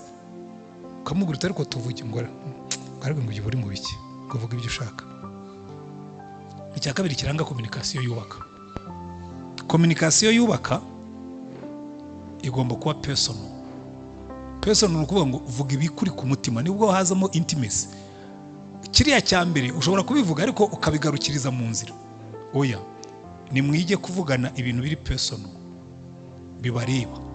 Ushobora kwicara mukaganira ibintu byose bindi, ariko bibareba mukajya mubiberereka ngo imirenzaho ngo yera ibijumba. Nta mirenzaho yera ibijumba. Ashwe. Icyo si icya kabiri, intimate, personal. Icya gatatu, kubahana. Kubahana bivuga ngo niba ndimo kuvuga wicece kutega amatwi. Bibiliya iravuga ngo ujye wihutira kumva, utinde kuvuga. Wicare mvuge, niyo narondogora, we kunca mu ijambo, we kwisobanura, ureke mvuge ndangiza. Nindangiza umbwira uti warangije. Umbwira uti rero biriya wavuze ngo byagenze bitya, bigenda gutya, bigenda gutya, bigenda gutya. Usamarayizinga ibyo nakubwiye kugira ngo numve ko wabyumvise. Nurangiza umbwira uti burya rero nanjye dore uko nabibonaga gutya, nkabibona gutya, nkabibona gutya. Undacecetse, umva umunsi muziga guceceka muzamenya gukomunika. Dukunda kuvuga, Imana yaturemye dufite amatwi abiri n'umunwa umwe, ngo tujye twumva kabiri tuvuge rimwe. Ariko kenshi twitwara nkaho dufite iminwa ibiri n'ugutwi kumwe. Umuntu avuga wowe urimo gutegura ibyo uri busubiza, aho kumwumva ukamera nk'abasirikare bari mu ndake. Umwe ararasa amasasu ye yashira agasubira mu ndake, undi nawe akajya hejuru akarasa. Mujya mubibona muri filime, sindajya mu ntambara, gihe ntabwo nabaye umusirikare, ariko mbibona muri filime. Hari igihe usanga iyo umugabo n'umugore barimo kuganira ni nk'abasirikare barasa. Ariko mwibuke, niyo watsinda, iyo utsinze umugabo wawe cyangwa utsinze umugore wawe ntacyo wunguka. Ruba ari urugamba ruzongera rugatangira ejo. Ahubwo icara wumve ibyo akubwira, ubitege amatwi. Niyo yaba nakubwira ibintu bitari byo, umwubahe, avuge arangize. Namara kurangiza umugore uti rero ibingibi wambwiraga ntabwo ariko byagenze. Bakubwiye ko basanze bambonye ndimo kunywa whisky kuri restaurant nako kuri bare runaka, reka nkubwire uko byagenze. Nari nicaranye n'abantu banywa whisky koko, ariko jye nanywa gakoka. Nuko byombi byenda gusa, ariko yari koka ntabwo yari whisky. Niba ushaka no kubigenzura, ureke duhamagare kanaka twari kumwe, barakubwira ko ari koka nanywa gatari whisky. Ubwo ukose wiki kubera iki wateza amatwi urumva aho kurakara urasobanura. Abantu benshi rero iyo utangiye kumubwira ibintu yakoze bitari byo, aho kugira ngo anatege amatwi ahubwo yihutira kurakara, akihutira noneho gucyocyorana, agatangira gupfobya ngo abantu b'amafuti gusa, ngo mwirirwa ngo mu bintu by'amafuti. Batwe byumve, niba ari n'amafuti uze kumwereka ko yibeshye ariko wamwubashye. Communication igomba kubana, ntihagire uca undi mu ijambo, ntihagire upfobya igitekerezo cy'undi. Niyo wumva ari igihwayihwayi ntubwire ngo utekereza vuba, ngo nkubwo icyo ni igitekerezo ubuzanye, ku bintu by'ibihwayihwayi gusa ngo bitagira ireme. Iyo rero uvuga gutyo ntushobora gukomunika. Niba ari muri mwebwe, niba harimo ufite iyo style ya communication, uyu munsi uve hano wihannye tugusengeye, kuko uri muri isenyero. Icyanyuma, communication yose igomba kuba conclusive. Nanjye ndarangije, niyo conclusion. Ntimuzigere muganira ku kintu ngo nubona bitangiye gushyuha ngo yewe ngo utangiye kuzana ibyo ngibyo ngo ndagiye. Oya, icara mu kirangiza. By the way, naje no gusanga nako bigenda. Ari igihe umuntu aba arimo kugutekerereza inkuru, wari watangira gutekerereza abantu inkuru, umuntu akaguca mu ijambo bakazana ibindi, kumva usigaranye agahinda yuko utarangije inkuru wababwiraga. Wenda n'urwenya wari utangiye kubaterera, cyangwa n'inkuru wari utangiye kubabwira, undi muntu akaba yinjiyemo cyangwa arakwinjiriye, hanyuma ya nkuru yawe igasigara icitse umutwe utayirangije. Umva wakwifuza yuko bakubwira ngo se ngo ya nkuru ngo kutayiturangirije. By the way, nimba muzi gukomunika, hakaba hari umuntu mwari muri kumwe, ukumva inkuru ye bayiciye umutwe, nibamara gutuza, wenda ari undi muntu winjiye bamaze kumuramutsa, ujye umubwira uti ariko hari inkuru watubwira gutarangije, byarangiye bite? Bizamunezeza bitabaho. Ndabeshya? Ni nk'iyo abagore mukunda no kubikora, abagabo bakaba barimo gukora debate bibaza niba Trump azatorwa cyangwa atazatorwa. Umva, ntuzabwira umugabo ngo nguhaguruka dutahe batararangiza kumutora. Ariko niwumva bamaze kwemeranya, ukumva bahoshejeho gatoya, ujye muri rwa rumwe uti sheri dutahe. Ye conclusion baba bamaze kuyifata, Trump baba bamaze kumwirukana kandi agakomeza akayobora Amerika. Buraze ni murabibona, hari abantu bicara ahantu bagahindura guverinoma kandi atarabajyanama ba president. Buriya mu minister azavaho ejo bundi, ati kandi ni kana kuzajyaho. Niba atangiriza mpaka abagore mujye mwicecekera, mutega amatwi, abagabo nimamara gushyiraho guverinoma ubone kumubwira mutahe. Niba bicaye bareba umupira, ukabona umugabo wawe yatwawe kandi ubibona ko ari umufana wa Manchester United kandi yakinnye na City, ujye ureka match irangire hanyuma ubone kumubwira ngo dutahe. Nawe ubu numutwara match iri hagati, burya azataha rwose atanyuzwe kuko match ntiyarangiye. Njya mbibona no mu rugo wanjye, hari igihe tuba tureba umupira kuko njye mfitemo abahungu benshi, abagabo rero n'umupira rwarahize. Iyo tumaze gusenga bahita bacomeka televiziyo, nanjye nabona harimo umupira, niyo naba nandaraga sinzi aho revival iva, nkumva imbaraga ziragarutse, nkicara nkareba umupira. Madame akaza kandi atari ko wari unaniwe, ati ubu ngubu ugiye kureba umupira, ntereka ndebeho agace gatoya. Nkarebaho agace gatoya nkumva match iraryoshye, yagaruka kumbwira ngo nkabura niwe genda ubusinziriyeho gatoya, giye ngubu ntabwo ndi buyisiga hanga. Nubona umugabo yatwawe na match, ntukamubwira ngo haguruka genda, abagitegereje conclusion. Ariko n'umugore nawe ari mu gaseri, abarimo kureba gaseri, ureke gaseri ke kabanze karangire. Nawe numubwira ngo zimye ibyo bintu, rwose buryo uzakubukoze sakirirego ni icyaha kitababarirwa, kuko wishe seri kandi yarigeze ahantu hakomeye cyane cyane. Rero yari kuri televiziyo adashobora no kuyisubiza inyuma. Burya rwose uzamenye ko icyo cyaha uzakibabarirwa umunsi yagarutseho, akamenya uko byarangiye. Buri kintu cyose umuntu ashaka conclusion. So mwakoze cyane kuntega amatwi. Intimacy na sex na communication ubundi biragaburirana. Sex igaburirwa na intimacy, intimacy ba muri sex kuko ni introduction yayo. Niyo mpamvu ugomba kwirinda ntukagira intimacy n'umuntu utari umugore wawe cyangwa umugabo wawe, kuko hari igihe ashobora kubyibeshyaho. Ushobora kugira intimacy n'umugore wifitiye ibibazo. By the way, no muri counseling nkatwe abapastori barabiturinda, barakubwira ati uzirinde umugore nawe urimo kukubwira ibintu, ntuzajye muri intimacy nawe, utangire kubwira ngo yo ngo ariko uzi ko washavuye ngo yo. Hari igihe umugaburira intimacy nyinshi ukamwibaburiraho, noneho yazabona udateye intambwe akavuga ngo wamwumviye ubusa, kandi ntabwo yari intego. wowe ugomba kumufasha gukiza ibibazo bye, ariko ntimugomba kugirana intimacy. Intimacy reserve ku mugabo n'umugore bashakanye. Abandi tugomba kubumva tukabakunda, ariko intimacy ni reserve ku mugabo n'umugore. Hari ahantu usanga ngo abagabo bafitanye intimacy n'abagore bahandi, by the way abakiri batoya baba jeune, ndabayiro marika kuko mfitemo muri counseling mfitemo ingo nyinshi zifite icyo kibazo. Umuhungu wagiranaga intimacy na nyina, bakunda kuganira cyane, akamubwira byose, akagira gute, yamara kurongora akaguma muri ya intimacy. Nakwambia burya warabizambije. Iyo warongoye niyo mpamvu bavuga ngo umugabo azasiga se na nyina abane n'umugore wa karamata. Ucomokora intimacy ya mama ukayicomeka kwa madamu. Mwaneza amatwi, intimacy ya papa na mama, kuko n'abakobwa barabigira.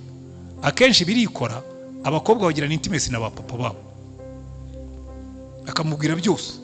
Ibyo nibyo bisenya ingo. Uretse ko si kenshi abakobwa bagirana na papa nkuko abahungu bagirana na ba mama babo. Ukajya usanga na compare umugore ukabwira ngo mama yagiraga gutya, ngo mama wagira gutya. Warongoye umugore utari mama wawe, girana intimacy n'umugore wawe. Ibyo mwifuza aho bimubwire, wimukompara n'abandi. Turabyumva kimwe.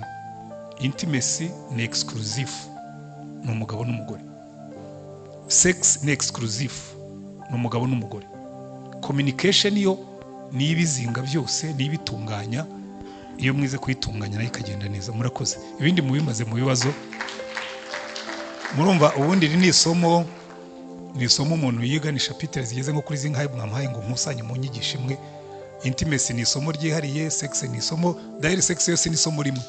Hari psychologie ya sex, hari pratique ya sex, hari n'ibindi bya sex na za malfonction za sex, ibyo byose.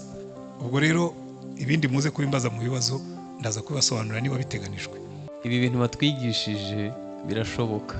Nta myaka umuntu yabageze adashobora guhinduka kugira ngo arusheho kubaka urugo. Kuba umwe na mugenzi wawe birashoboka, no gukora sex nziza birashoboka. Kuba umwe mu mutima birashoboka.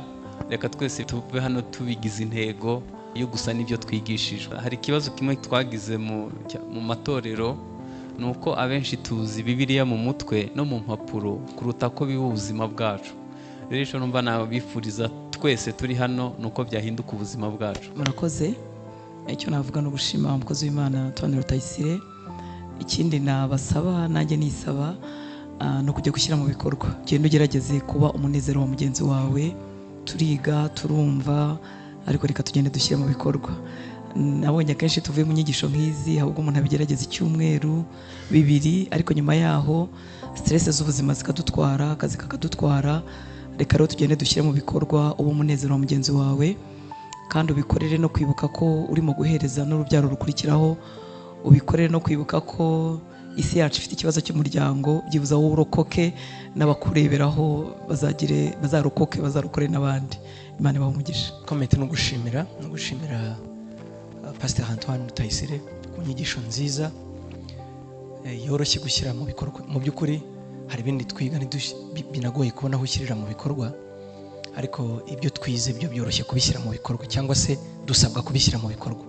Niba dushyira mu bikorwa nabi cyangwa neza. Uyu munsi rero no amahirwe tubonye yo kongera gukosora ibitaragenze neza, byo kudahera kuri main course kandi hariho starter, byo kutamenya ko starter ari dessert. Ibyo byose umuntu yakagombye kugenda arushaho kubikora neza. Ikindi guhinduka birashoboka. Umuntu udahinduka n'umwe gusa n'umupfu.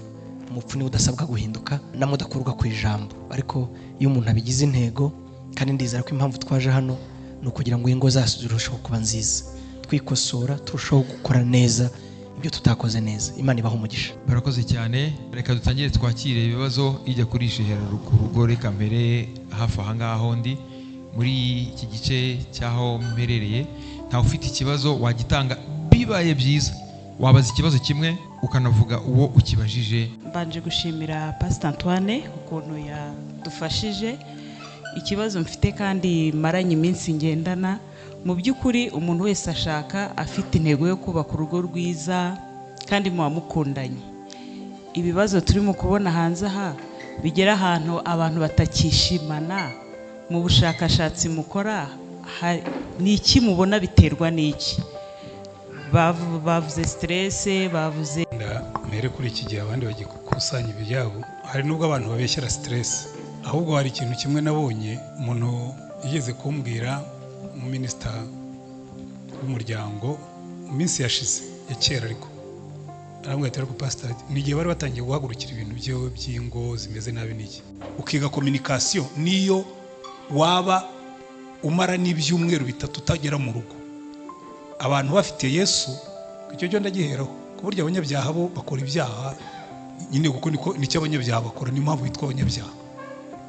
Ariko umuntu ufite Yesu akagira stress, akagira communication, stress uzayimanaginga, communication igufashe kuyirwanya bye kugira icyo bigutwara. So bikubwira ngo nta wigeze yigisha abantu uko bubaka urugo rwiza, nta nubwo ndi bubitindeho ngo njye hirya. Naho ibindi bakubwira ngo bisenywa na stress, ngo kuki se abandi baba muri stress ukabona ingo zabo ziragenda neza? Kuki se abandi baba mu bukene ukabona bafite ingo nziza? Barakubwira ngo zisenywa n'amafaranga. Abo ntoya ntabwo ari amafaranga, kuko hari abantu b'abakene batagira amafaranga kandi bagira ingo nziza. Ngo zisenywa na stress, nkabwira ntoya hari abantu baba kuri stress kandi bakagira ingo nziza. Ngo zisenywa nuko wenda ngo abantu bagiye kure y'imiryango yabo. Nkabwira ntoya hari nabo nzi baba kure y'imiryango yabo kandi ingo zidasenyuka. Ahubwo wagombye gusubira inyuma ukareba kuki ziriya zimera neza, ziriya zikamera nabi. Izimera neza ziba zarize bimwe mu bintu by'ishingiro bituma urugo rumera neza. Donc akaba ari umuhungu, njya mbibwira abasore, reka nagirize kuri cyo kugira ngo nde kuhindura inyigisho. Njya mbwira abasore n'abakobwa iyo nabigishije iwacu ku rusengero, bakambwira ngo wabwirwa n'iki fiancé wawe? Nkabwira you are asking the wrong question. Ibibazo mumbaza si byo mwagombye kubaza, ahubwo wagombye kumbaza ngo umuntu akora iki ngo abe fiancé mwiza. Kuko ubundi icyo twagombye kwitoza si ukumenya uwo tuzabana. Icyo twagombye kwitoza ni ukwitoza kuba umuhungu uzubaka urugo, ukamenya ngo umuntu w'umugabo isura ye, umugabo nyamugabo numeze gutya. Naho ubundi dufite amasura atariyo, twarazwe n'abasogokuruza. Umugabo uri aho uri boss mu rugo mu gihe cya stress nyine nkuko mwabivugaga, kubera iki? We are operating on the wrong model. Ba data na ba mama babaga muri age agraire, aho bose babana mu rugo, bagahurira mu rugo, bakajyana mu murima, bagataha. Noneho urashaka ngo umugore yitware nka nyoko, kandi uyu ni mayor, ni vice mayor, ni executive mu murenge, ni professor, ni iki, ni muganga, ntabwo bashobora kwitwara nk'uko ba mama bitwaraga, kuko isi yacu yarahindutse. Izo ni factor nyinshi, ariko ikizabikosora si ugusubiza igihe inyuma, ahubwo no kumenya ngo umuntu yubaka urugo rwiza mu gihe nk'iki. Reka n'abandi wenda banyunganire. Nk'uko umushumba yaravuze, hari amahirwe tutagize mu miryango, yenda ngo dukure badutoza kuzavamo umugabo mwiza cyangwa se umugore mwiza, ariko nagira mbahumurize, muri Yesu ni amahirwe ya kabiri. Ariko bitagarukiye ku kwakira Yesu ngo ubabarirwe ibyaha gusa, ukemera ko Yesu agutoza, akakwigisha, ukiga kugeza igihe uzahinduka ukera imbuto.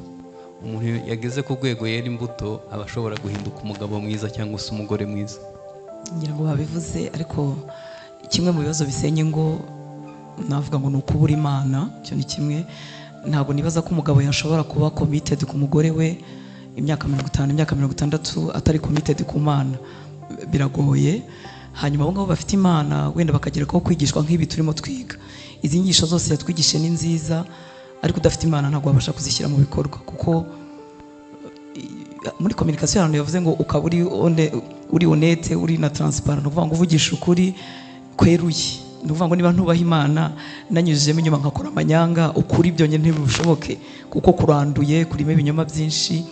Rero navuga ngo umuntu agize amahirwe akaba afite Imana, niwe ubundi wakwiye kwigishwa nk'ibi ngibi byombi. Nuvuga ngo byombi birakenewe.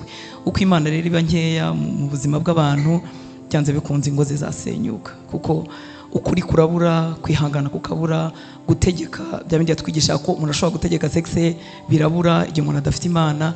Rero nitugira Imana tugagerekaho wenda n'aya mahugurwa, ingo zizubakika.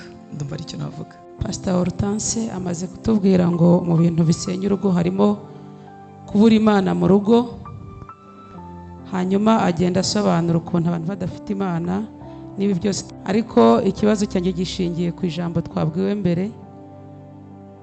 N'umwigisha yatubwiye ngo ntago atugira inama yo kuzashaka, nuko twe twashatse wenda ntago twagiye inama abandi batarashaka gushaka abantu wenda babwiwe mu buhanuzi cyangwa babwiwe n'abandi bantu ngo barabahanuriye, ahubwo ngo agomba gushaka uwo akunda. Ariko hari igihe ushobora gukunda umuntu bitewe n'uko ubibona cyangwa n'uko ubyumva, ariko byazagera mu rugo ugasanga nta Mana wa muntu afite, cyangwa se kuhuza bikanga, waragendeye uko wamukunze gusa. Kuko hari n'ahandi ugera akakubwira ngo ugomba gutegereza Imana ikakubwira umuntu mugomba kubakana. Ndumva rero nshaka ko mwadufasha guhuza ibyo bintu, gushaka umuntu ubwiwe n'Imana wenda mu buhanuzi runaka, cyangwa guhitamo uwo wikundiye wazagera ugasanga nta Mana afite, ntayihari. Icyo gihe muzabimanaginga gute? Murakoze.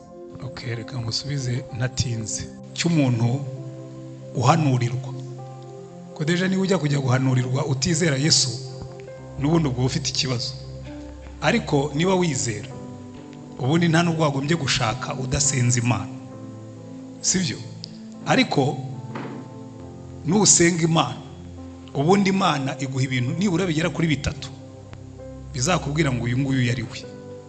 Icya mbere, dufite isezerano yuko ntabwo nzasaba umugati ngo data mpibuye, ngo ninsaba ifi ampa inzoka, ninsaba igi ampa scorpion. Biriyo byapuritse ku mugabo n'umugore ho rwose biraryoha cyane. Tekereza wasabye umubyeyi wawe witwa Imana ngo iguhe umugati, hanyuma ikaguhereza agascorpion kazajya kakuruma, ukayisaba ifi yo kumara inzara ikaguhereza inzoka n'uburyarya n'uburiganya bwinshi.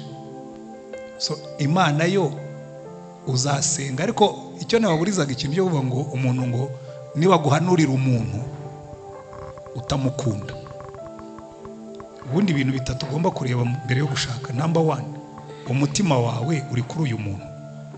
Number 2, umutima we ukuriho. Number 3, n'abandi barabihamya. Gira n'abandi ubabwire, ubanze unarebe uyu muntu tugiye gushakana ninde, abamuzi bamuzi bate.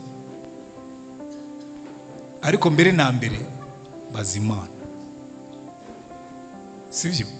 Ibyo rwose kubaza Imana byo simbitindaho cyane.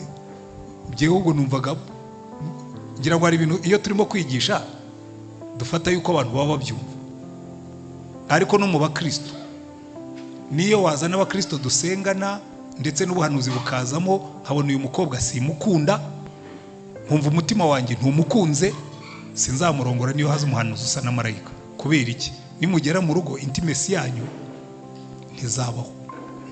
Hari abantu benshi babana bashinyiriza, kandi mu rugo so gushinyiriza no kunezezanya. Ntushobora kunezeza umuntu udakunda, ushobora kunezezwa n'umuntu udakunda. Ibyo rwose mbigusubiriremo. Naho kumbwira ngo wasanga adafite Imana, uzaba utarasenze. Uretse ko hari n'igihe usenga akagwa kandi mu bana, siko bimeze? Hariho n'ababanye bizera Imana, yagera mu rugo akakugwana umureba. Wabigenza ute? Waruvamo? Ngo muze kubibaza Desire. Murakoze. Nagira ngo nongeraho akandi kantu gato. Nigeze kumva inyigisho y'uyu mushumba Antoine avuga ko ibibazo byo mu rugo kuba mwarahujwe n'Imana ntabwo bivuga ko ibibazo bitaza. Mushobora imiyaga yo mu rugo muzarebe icyo gihe yatanze urugero rw'inzu yubatse ku rutare n'iyubatse ku musenyi. Umuyaga waraje ugerageza inzu zose, ariko icyakomeje inzu yo ku rutare ni urufatiro yubakiyeho. Kubaka kuri Kristo, imiyaga yo izaza nta kizayibuza, ahubwo biterwa n'urufatiro. Ngira ngo hano impamvu twaje kwiga kugira ngo turebe urufatiro twubakiyeho, dukomeze urufatiro rwacu. Nanjye nari mfite ikibazo.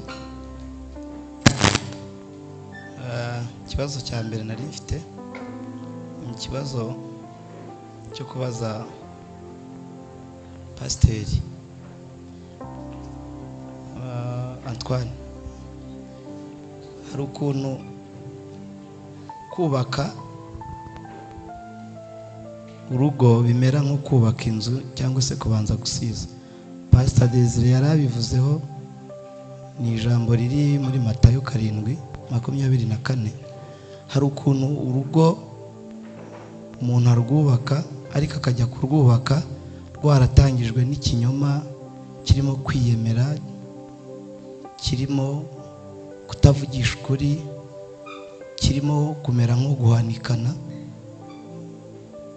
Umwe abwira undi ko afite imodoka cyangwa se afite inzu yuzuye nk'igisenyi, hanyuma bakazahuzwa n'icyo bakubakira kuri icyo. Nk'abantu babihereyeho hanyuma bakaba bubatse, bazabigorora gute cyangwa se byazahura gute kugira ngo nibura urwo rugo rwongere rube rwiza, ko icyo nacyo ari igikomere. Murakoze cyane. buriya rero yewe icyo nkundira Imana, icyo nkundira Yesu nuko ushobora kuba waratangiye mu kinyoma nk'icyo ngicyo, ukabura ati mfite imodoka, mfite inzu, number 1. Umukobwa uzasanga umugabo kubera ko yamubwiye ko afite imodoka, afite inzu, yubakiye ku mucanga rwose. Iyo depart ni ni umucanga. Ariko icyo nkundira Yesu, ushobora kugenda wagerayo ugasanga bamaze kubaka, wihambiriye, wasinye. Cyo rero uretse ko nagize umugisha ntaba ariko bigenda, ariko aje nk'ubu ngubu mfite maturité mfite, ntabwo rero mbona mada reka nkubwire, nakubeshye ko mfite inzu ntayo mfite, nakubeshye ko mfite imodoka ntayo mfite, ariko uwo nashakaga ni wowe, nkamushyira muri intimacy. Hawe none niba ugennye kwigendera rwose ntabwo ndi bugutangire, ariko ubundi unkundiye reka noneho dukoresha memvers, reka twiyubake iyo nzu niyo modoka tuzabishake tubigereho twembi. Nicyo cyoroshye, aho kugira ngo mujye kurwana, ni mwiyemeze mubishake noneho muri kumwe, kubera ko ibyo kumbwira mu mwatangiriye ku kinyoma, bo nanjye na madamu kitwebwe nta kinyoma twatangiriyeho, ariko twatangiriye mu bujiji. Hari ibyo tutari tuzi, twagiye twishakashaka tugeze aho ngaho turibona, kandi n'ubu ntituragerayo. Nzi ko umuntu abana n'umugore ari batoya, nzi ko ubana n'umugore mugeze muri iyi myaka ageze, murumva twe tumaze imyaka 30, ubwo mushobora gutangira guforaho imyaka turimo, ariko sinzi ko umuntu abana n'umugore afite imyaka 80. Uyu munsi naje nambaye gutya kubera ko nari mvuye mu rusengero guherekeza umubyeyi umwe umaranye imyaka 66 n'umugabo. Ntabwo twe turayimara, urumva ubwo ni dubure yacu. Umuntu abana ate n'umugore bafite imyaka 90. Ubwo nyine nzabyiga nimpagera, hari byinshi tugenda twiga. Namwe rero mwaratangiriye ku kinyoma, ibanga si no gusenya rwose. Mushobora no gutangira ku kinyoma, ikangubwire ari ibinyoma. Buriya iyo umuntu ari umupastori abazi ibinyoma n'utunyoma tuba mu ngo, ariko ibanga ryo kubaka urugo rwiza no gusanga Yesu, ukamubwira ngo rero Yesu natangiye nabi, ariko noneho twiyemeje ko tugiye kubaka. Byakunda? Niwe ndimo kubaza, urumva byakunda? Mushobora kwihana mugatangirira kuri 0 mu kubaka bigakunda uko bitekereza nyine, urumva? Niyo mpamvu natangiye nkubwira ni twebwe twatangiriye ku bujiji, abo batangiriye ku kinyoma. Ibikomere byo n'uno munsi, buri muntu wese wicayemo hano ashobora kukubwira igikomere kimwe cyangwa 2 cyavuye mu rugo. Maci iroroha, gukomereka si cyo kibazo. Ikibazo ibanga no kuvuga ngo ke wenda twatangiye nabi, ariko ntitugomba gukomeza nabi. Mu gitondo nari mfite nimero, nako si nimero, nari mfite message y'umuntu yanyandikiye, namaze gufata icyemezo ngiye gusenya. Nta nubwo yankriminaga mugenzi we, arambwira ati giye rwose nabaye umuntu mubi, arondora ibintu byinshi. Ndamwandikira ndamubwira ngo rero iyo nama urimo kwigira si nziza, ushobora kuba warabaye umuntu mubi, ariko nta kivuga ko uzakomeza kuba umuntu mubi. Ndangiza muha ikibazo, ndamubaza urashaka guhinduka noneho mbafashe gutangira neza, nicyo cyoroshye. Abagore bakunze kugarura amakosa yo mu gihe cyashize kandi atari cyo kiganiro muba muriho. Numvaga ari Pastor Hortense wagisubiza, dutse chance yo kugira umudamu kuri pano. Dukoresha kuzura kaboze mu mvugo y'abubu. Murakoze. Yesu ashimwe badamu bagenzi banjye. Navuga ko tubiterwa n'impamvu wenda ebyiri. Impamvu ya mbere ni imiterere yacu tutihaye, twahawe n'Imana. Tuba dusaba n'abagabo bacu ko batwumva bakamenya ko tutari abagabo, nkuko natwe tukwiye kumenya ko nyine nabo atari abagore, batazigera batwumvira muri mind ya kigore kandi nyine ari abagabo. Icyo ni icya mbere cy'imiterere yacu. Ikindi ntekereza, hari igihe abagabo, ubwo nyine ngiye kuvuga nk'umugore, baba batarigeze bagiha umwanya, bakumva igihe kizakirangiza nyine nk'abagabo. Noneho rero twebwe abagore, kuko tuba twumva nyine tutarakirangije ngo tugere kuri ya end yaduhaye pastor ya communication, yavuze ngo ibiganiro bigomba kuba conclusive, tukumva rero ntitwageze nyine ku mwanzuro. Na nyuma y'imyaka 10 turabavugiye. Ikibazo cyacu cy'abagore rero, na nyuma y'imyaka 10 niba tutarageze kuri conclusive, tuzongera tubigarure. Ndatekereza ko ari ibyo. Ikigendanye n'imiterere yacu muri Kristo, hari ibintu avunagura, nanone bitatwubakira, tuba tugerageza kubigabanya, tukemerera Imana ikabigabanya. Niba ikintu mwarakivuzeho n'umugabo, mukaba mwarakivuzeho mwaragejeje aho byagombaga kugera, nawe babarira kandi wibagirwe, wibuke ko nawe utari parfait, nawe ufite ikibazo. Urumva ko abantu bari bagihuriye hari benshi. Ari ikibazo kibaza ngo kubera ubuzima tubamo bwa buri munsi, abantu bahorana umunaniro kubera za shuguri za buri munsi, ariko kandi ufite inshingano ugomba kurangiza zijyanye na sex. Icyo kibazo, umunaniro urahari kandi nizo nshingano ugomba kuzirangiza. Pastor Senga, udelegatinze nde?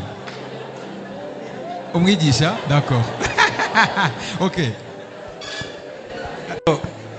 Reka mbabwire, reka twemeranye kutemeranya, kuko buriya ubundi muri age, mu myaka y'abagabo, hagati y'imyaka 19 na 35, ahubwo umugabo iyo atashye ananiwe, kimwe mu bintu bimureyanima habamo n'ibyo, habamo na sex.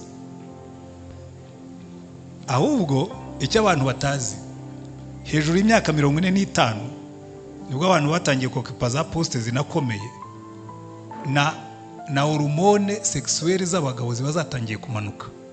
None wakibwira ngo ikimubuza ngo ni stress yiriwemo, ntamenye ahubwo ko ari hormone zamanutse.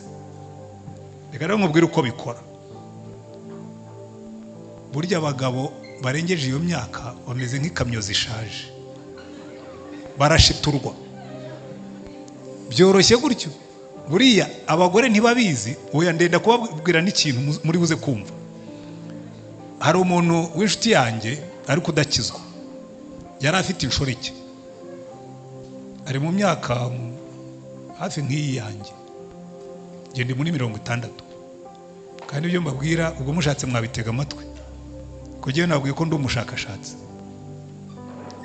Uko hormone zimanuka, noneho umugabo yishakira inshoreke, tuza kujyana rero iwe kwa nshoreke. Ndeba ukuntu inshoreke iri very attentive, ndaza ko shiri ama stress uba wiriweho, reka nkuzanira inkweto, ukuyemo izo nkweto, reka nkuzanira inkweto zoroshye uhumeke amano. Ndeba process arimo gufata yo kumwactiva. Akenshi abantu bibwira ngo ni stress iba yamwishe, ahubwo mwebwe desire iba yamanutse. Hirya y'imyaka 50 kuzamura ujya kuri pente descendante muri za hormone sexuelle. Noneho umuntu yabona wibereye aho ngaho, atubungubu ibintu byavuyeho no kwera iminaniro, agatangira kubyitirira stress. Nyamara agifite 26, 27, 28 nabwo yakoraga akazi.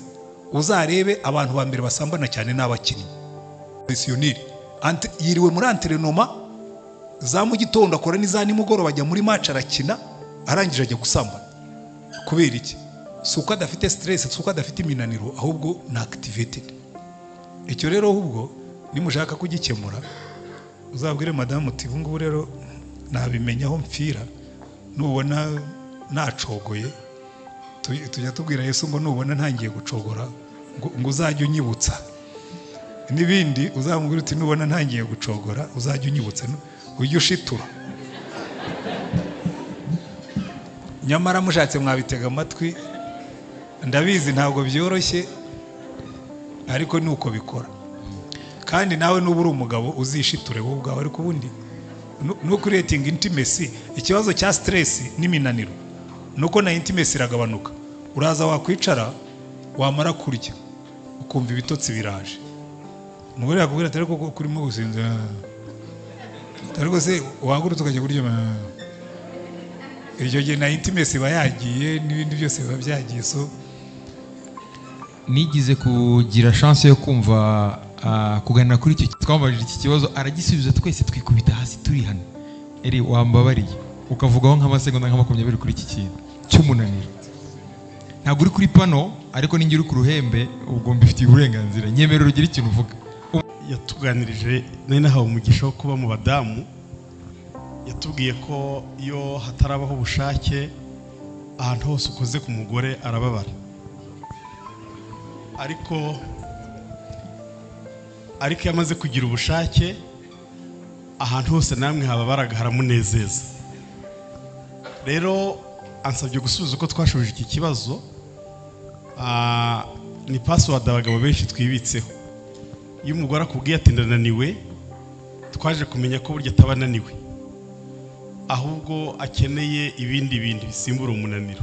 Pornographique mwembi nk'uburyo bwo gutegurana yaba ari amakosa cyane cyane, mbega ntabwo ari amakosa gusa ahubwo kuri njye ni icyaha, kuko film pornographique ntabwo ari film yakorewe gufasha abagabo.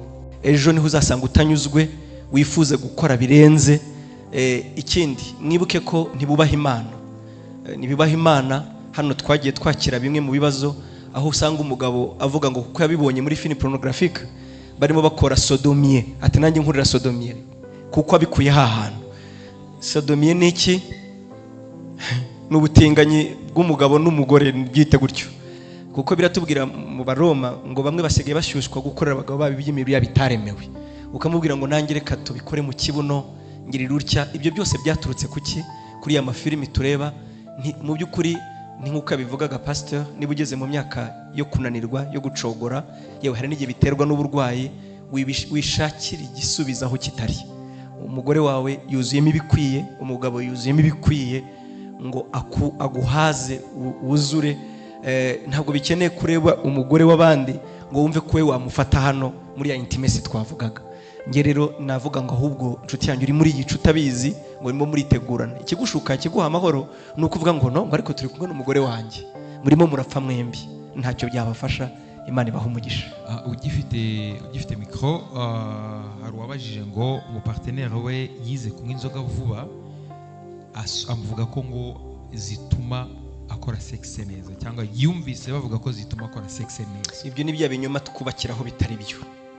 Murabizi ko twakuze turi na mu gitondo nahoze mbyumva, twakuze mu binyoma bitangaje bitagira fact, ariko nyine byari binyoma. Iyo umugore ari mu mihango, umukobwa ari mu mihango, bimera bitya. Twakuranye ibinyoma. Kuba afite ikibazo cyo kugabanura imbaraga ku buriri, yikwibwira ko azishakira mu nzoga, kuko inzoga zifitanye n'ibindi bibi byabyo. Ashobora kuba yagabanutse imbaraga zitewe nk'uko twabivugaga, reka nanjye no munemere stress cyangwa ibibazo biri mu rugo. Ashobora kuba yatakaje ubushake, cyo bita baisse de libido, kubera mvuge ngo iki, kubera ko nyine hormone ze zitangiye kugabanuka nk'uko pasteur yabivugaga. Akaje ubushake kubera ko arwaye, nabyo bibaho, ugasanga afite indwara atazi. Ni impamvu uruhuri zatuma umuntu abura ubushake mu rugo bwo kubaka urugo. Ariko iyo utangiye gukoresha ibintu biri artificiel, byuzuye ibinyoma, ubundi hari n'igihe twihisha inyuma y'ikinyoma. Ukuri si uko tuvuze, ahubwo ukuri kuri motivation behind. Hari nubwo ashaka inzoga akazitirira kumva ko zifitiye inyungu umugore we, ariko mu by'ukuri atari uko ashakamo ubushake. Oya, hari impamvu nyinshi, ntabwo ahubwo icyo ni igisobanuro cy'ibyo akora. Si uko gusa inzoga zishakamo imbaraga, buri ugiye kureba birenzeho wasanga ari uko afite n'amafaranga yo kuzigura, wasanga ari uko afite n'abantu batangiye kuzisangira, arumva bimuhesha esitime runaka. Ariko kugira ngo umugore amwumve kandi yaratangiye gusenga abona afite intege nke, rifuza ko amwumvisha ko muri za nzoga umugore azifitemo inyungu kuko agira imbaraga. Rero ntabwo icyo kibazo cyabaye tugomba kuvuga ngo nibyo bifite ibintu byinshi bituma uwo mugabo ameza atyo. Kandi muzarebe n'impamvu n'umugore abibaza nuko umugore ahangayitse, izo nzoga zizazana ibindi bibi byinshi aho kugira ngo bikemure cya kibazo. Ikindi kintu cyose umuntu akoze atari soba kuri njyewe ntabwo ari cyiza. Ikintu ukoze utangiye gukora ni ukabikora ubizi neza ngo iki kiri kubinkoresha ni inzoga singe. Kandi twibuke ko batwigishije nuko bitangira muri communication, intimacy, bigasoreza muri sex. Sex ni dessert gusa, ntabwo aricyo kintu kiryoha. Ikiryoha aragukeneye uri soba ngo habeho intimacy, murye main course mumerewe neza. Rero za mbaraga zawe zimeze nk'iza horse cyangwa yanuze banywa za energy ntacyo zimaze, burya ntabwo ziryoshya bya biryo byejejwe. Imana ibaho umugisha. Akoze cyane. Ikibazo gikurikiyeho Pastor Desire niwe uragisubiza kuko afite umutwaro wo gutegura gahunda nk'izi. Arababajije ngo kuki usanga abagabo benshi badakunda ibiganiro, haba kuri YouTube, haba ari nk'ibi ngibi. Donc ibiganiro nk'ibi kuki abagabo ngo baba bapinze, yakoresheje ijambo baba bapinze, mubona biterwa n'iki? Murakoze cyane. Ntabwo ntekereza ko ari ugupinga. Pastor Hortense yigeze kuvuga ku miterere y'abagore. Abagabo nabo ukuntu duteye akenshi tuzi ko tuzi byose, tukibagirwa yuko kuba turi abagabo hejuru hari undi mugabo yitwa Imana. Tugomba gusaba amabwiriza n'amategeko n'uburyo twayobora ingo zacu. Rero ntekereza ko dukwiye kurenga uko duteye tugasaba Imana kutuyobora, kuko akenshi tugira esheke, biratunanira, abana bakatubana ibirara, ingo zikadusenyukana tureba. Hari ishirahamwe ry'abantu bitwa abapfubuzi, ndatekereza ko ibyo atari ubwa mbere mu byumvishe mu matwi yanyu, ko basigaye bitwa bunganizi. Abo bantu mu by'ukuri birababaje ko bajya ingo z'ababosi. Amwe twirirwa turuhira ayo twakoreye tuvunitse kuko tutazi gukominika nabo tubana, akaribwa na twa duhungu twirirwa duterura ibyuma. Rero ntekereza ko dukwiye kurenga imiterere yacu, hanyuma tukitabira inyigisho, tukamenya ko Imana iyo Uwiteka atari we yubaka, bubaka bose baruhira ubusa. Hari umuntu wabajije ati ko mbona divorce zimaze kuba nyinshi no mu matorero, ese Bibiliya irayemera? Pastor Desire. Yesu yaravuze ngo siko byahoze na mbere hose. Imana yaremeye umugabo umugore we, hanyuma gusa irashoboka bitewe n'impamvu zitandukanye. Niba umugabo wenda kuguca umutwe, ntabwo nakubwira ngo uzatege ijosi barikureho, kuko uracafite igihe cyo kurera abana bawe. Ushobora kuba ugiye ku ruhande ugategereza ko yikosora, abifashijwemo n'abamufasha kugira ngo yikosore, ntuzatege ngo bakureho ijosi. Ariko mu by'ukuri turabizi ko ibihugu biteye imbere, ingo 10 zubatswe 8 zose zirasenyuka. Hano ntibirageraho, ariko ntabwo birishasha, bimeze nabi. Ntekereza ko kuba twaje kwiga bizadufasha guhinduka, hanyuma tukaramira ingo nyinshi. Ndagira ngo nongereho no gutamaye akanya, icyo kinyarwanda kiri very tricky. Imana irayemera, Imana irayanga ariko irayemera, biratandukanye. Ubu twese twanga ubwicanyi ariko twemera ko bubaho.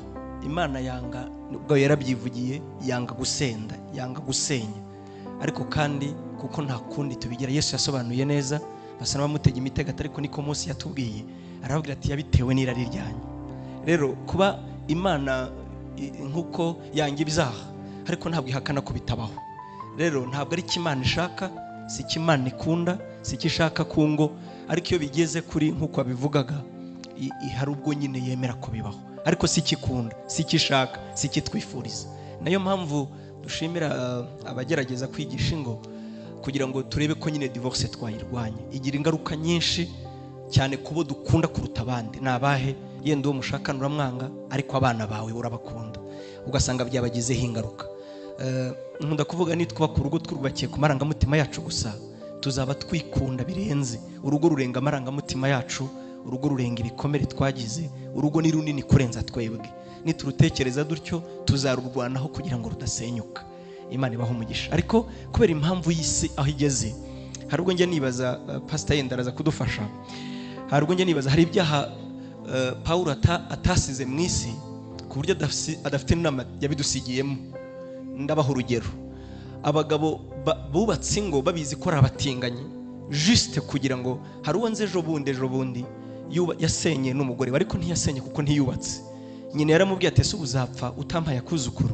Ari umutinganyi abihisha, aragenda arungura umugore yaza mu itorero nk'uko nyine yigira. Urabizi abantu nk'abiyo baje baba ari bimbere, bavuze kwitanga, nibo bitanga cyane, usanga nyine bari inshuti na pasiteri bibyigana kugira ngo nyine akwepati. Areba umukobwa muri korari, nabo bakunda ubukwe kuruta ubw'umwana w'intama, ntibanatekereza, abaranyarutse, nuko ubukwe buba burabaye.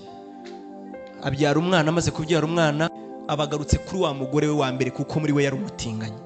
Umugore rero rimwe aramubwira ngo najye kwa nyirakuru, babarere ajya kwa nyirabyaga, ajyana umwana kwa nyirakuru.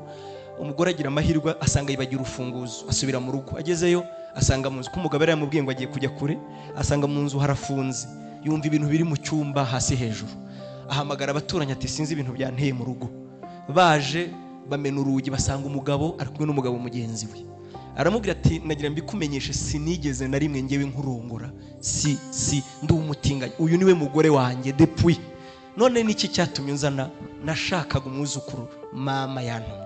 Mu by'ukuri urwo rugo ntirwabayeho. Rero hari igihe tuvuga ngo urwo rugo rurasenyutse, njye nuko nemera, ntabwo rwigeze rubaho.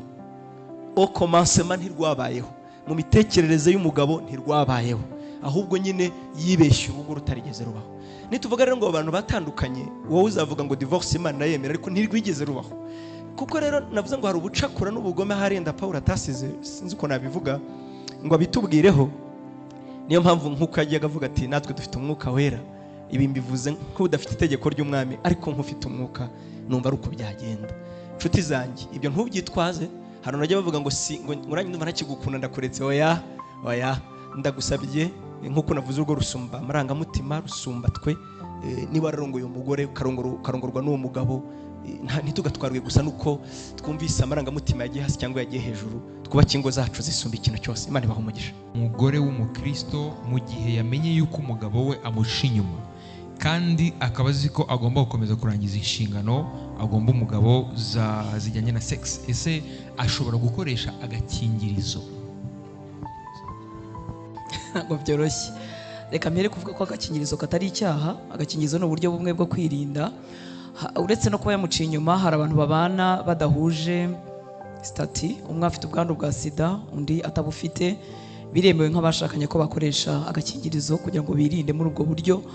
Rero uwo mugabo uguca inyuma kandi bizwi, aramutse akwemereye, kuko ndategereza ko nabyo bitoroshye. Ese hari umugabo uca umuntu inyuma yarangiza akanabyemera, akanavuga ngo twirinde dukoresha agakingirizo? Aramutse ahari yanabyemeye, nibaza ko mwagakoresha aho kugira ngo wiyahure. Rero nta cyaha cyaba kirimo, ariko sinzi ko binabaho ko umugabo yaguca inyuma bizwi yarangiza akemerera no kwirinda, kuko akenshi uca inyuma aranabihakana. Mu bintu makuru amwe abantu iyo baganira n'abantu ibibazo byabaye, hari uwo bashobora no gufata gutya imbona nkubone akakubwira ko atari arimo kubikora kandi nyine yari arimo kubikora. Rero akwemereye mugakoresha agakingirizo mu buryo bwo kwirinda, ndumva ntacyo byaba bitwaye. Ikindi nawe nakubwira ngo wa mugore we waba uri intwari, ubwo byemera ukanabibasha, igikorwa kigakomeza. Imana iguhe umugisha. Hanyuma umushumba wacu yigize kuvuga kuri ubusabane bugera ku mutima bubanziriza bya byiciro by'ifunguro bijyanye no gutegurana. Hari uwabajije ati iyo hari kuvugwa bijyanye n'uruhare mu gutegurana, numva kenshi haba habwirwa abagabo.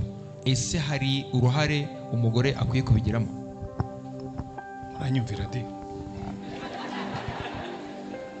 None se nababwiye ngo ni ukunezeza nya. So niba ngiye kumukandira ibitugu nanjye nankandira ibyanjye, ubwo se yewe sinkeneye kumva ibitugu byanjye bikorwaho. Ni mukandira umugongo nanjye nkandira uwanjye. So ni reciproque, mwembe mugomba kuba active muri icyo gikorwa. Ubwo bamwe ndabona bakambije agahanga hagati y'amahinga. nuko bigomba, none se yo sinshaka gukorwaho. So ni mwembi, ntabwo ari umwe. By the way, icyo ni naho ikosa ribaho. Ntabwo akenshi abagore bumva ari abagenerwabikorwa, ariko mu gikorwa cy'imibonano mpuzabitsina ni abafatanyabikorwa, mwembi mugomba kugiramo uruhare. Ariko ikizabishoboza ni communication. Ariko se niba uri umugabo mugwira utari kumfatira aha nanjye, ariko mbananiriwe mpagaze nkandira hepfo kandi aho ngaho rwose atinda aho ngaho kandi kugeza igihe uza kumva iminaniro ishizemo. Communication ni ibigaburira, communication ni ibikomeza, communication ni ibirangiza. Murakoze. N'abagore bagomba kugiramo uruhare, ntabwo ari abagenerwabikorwa, ni abafatanyabikorwa. Mugifite mikro hari wabajije ati hari igihe ubana n'umuntu bitewe wenda n'impamvu runaka, uri kuri pressure y'ubupfubyi n'iki, ugiye gushaka adresse ukisanga ubana n'umuntu, ariko nyuma umu ex cyangwa se ugakubitana n'umuntu ukumva uramukunze, ako kaduvayo wagasohokamo gute? Uri umugabo n'umugore muri bo abantu babiri barabana, ariko umwe yagiye mu rushako atazi ikimujyanye cyangwa se adafite impamvu ifatika. Umva, reka tujye twumvikana. Nibyo nahoze mbabwira, umuntu akubwira ngo ugiye nagiye mu rushako ngo kubera ko nari impuze, uwo ni umuntu utarateguye ngo amenye ikimujyanye mu rugo rwose. Icyakora nanjye ndabyemera, abapasitori tubifitemo uruhare, n'amashuri n'izindi nzego. Umuntu arifata ati genda umva nshaje ngomba kurongorwa, uwo ahuye nawe wese akarongorwa cyangwa akarongora. That's a wrong reason yo kurongora cyangwa no kurongorwa. Kuba uri imfubyi uri wenyine ntabwo ari impamvu yo kurongorwa. Ariko niba waragiye ukarahira ugasezerana ukarongorwa, ko nyine nuko umuntu umwe yaranditse ngo kurongora ngo ni nko kujya muri restaurant, ngo ureba komande mugenzi wawe yakoze ukifuza ko ariyo nawe uri kuba wakoze. Murabizi hari abantu bazi gutondeka ibiryo muri restaurant ukabona yabicomye kabisa ukagira ngo ni decoration, ukifuza kuba nawe ariyo komande wari wakoze. Niba warakoze komande yawe bakayiguha, iyawe niyo ngiyo. Ahubwo kora umwitozo wo kubaka urugo rwiza n'uwo muri kumwe. Iki ndagira ngo nkensisteho cyane, n'ibibazo byinshi abantu barimo kubaza abantu, sindabona umuntu wubaka inzu nk'iyi akoresheje shortcut, mbese inzira y'ubusamo. Niba ugiye kubaka iyi nzu nta nzira y'ubusamo ibaho, uzashaka amabuye, usize ikibanza, ushyireho abafundi bashyireho ibuye ku rindi, ntushobora gusimbuka ibuye ngo ufate ku gisenge. Uko twubaka nuko bigenda. Abantu barimo barashaka ibanga, barashaka akabuto ukanda sex karyoha, barashaka akabuto ukanda urugo rukaba rwiza. Ntakabaho. Urugo rwubakwa na diligence, kubikora ido nido, kubyitondera, ugakosora ibikosamye, ukongera ibitunganye, ukagerageza ibingibi bikavaho, ukagerageza biriya. Urimo gushaka inzira y'ubusamo, reka mbakurira inzira ku murima ntayihari. Nta nzira y'ubusamo yo kubaka urugo nk'uko nta nzira y'ubusamo yo gusakara inzu. Hari abantu bashaka gutangirira ku gisenge batarashyizeho inkuta. Nta munezero wo mu rugo muzabona muciye inzira y'ubusamo, birakorera. Ibyo rero byo kuvuga ngo nararongowe, ngo nza kubona, ngo ngeze imbere, ngo mbona naribeshye, ubundi twese tugeze imbere tuzabona twaribeshye. Kuko umugore wanjye tumaranye imyaka 30, ndebye inkumi zirimo kubyiruka hano hanze, navuga ni for sure naribeshye, nubwo yari mwiza nabishakira impamvu nkashaka undi. Noneho dusigaye dufite n'abahanuzi ba wongo bazaga kubwira ati rwose Imana yanyeretse kuri ya mugore mu bana atari Imana yari yarakugeneye. Ubwo akaba confirm ibyo wari ufite mu marari yawe. Mureke twubake ingo tuzigumemo, ikimana idusaba. Hanyuma hari akandiko umushumba wandikiwe umunsi umwe wari kuri radio imwe, barakubaza ese umugore wawe aramutse aguciye inyuma wakora iki?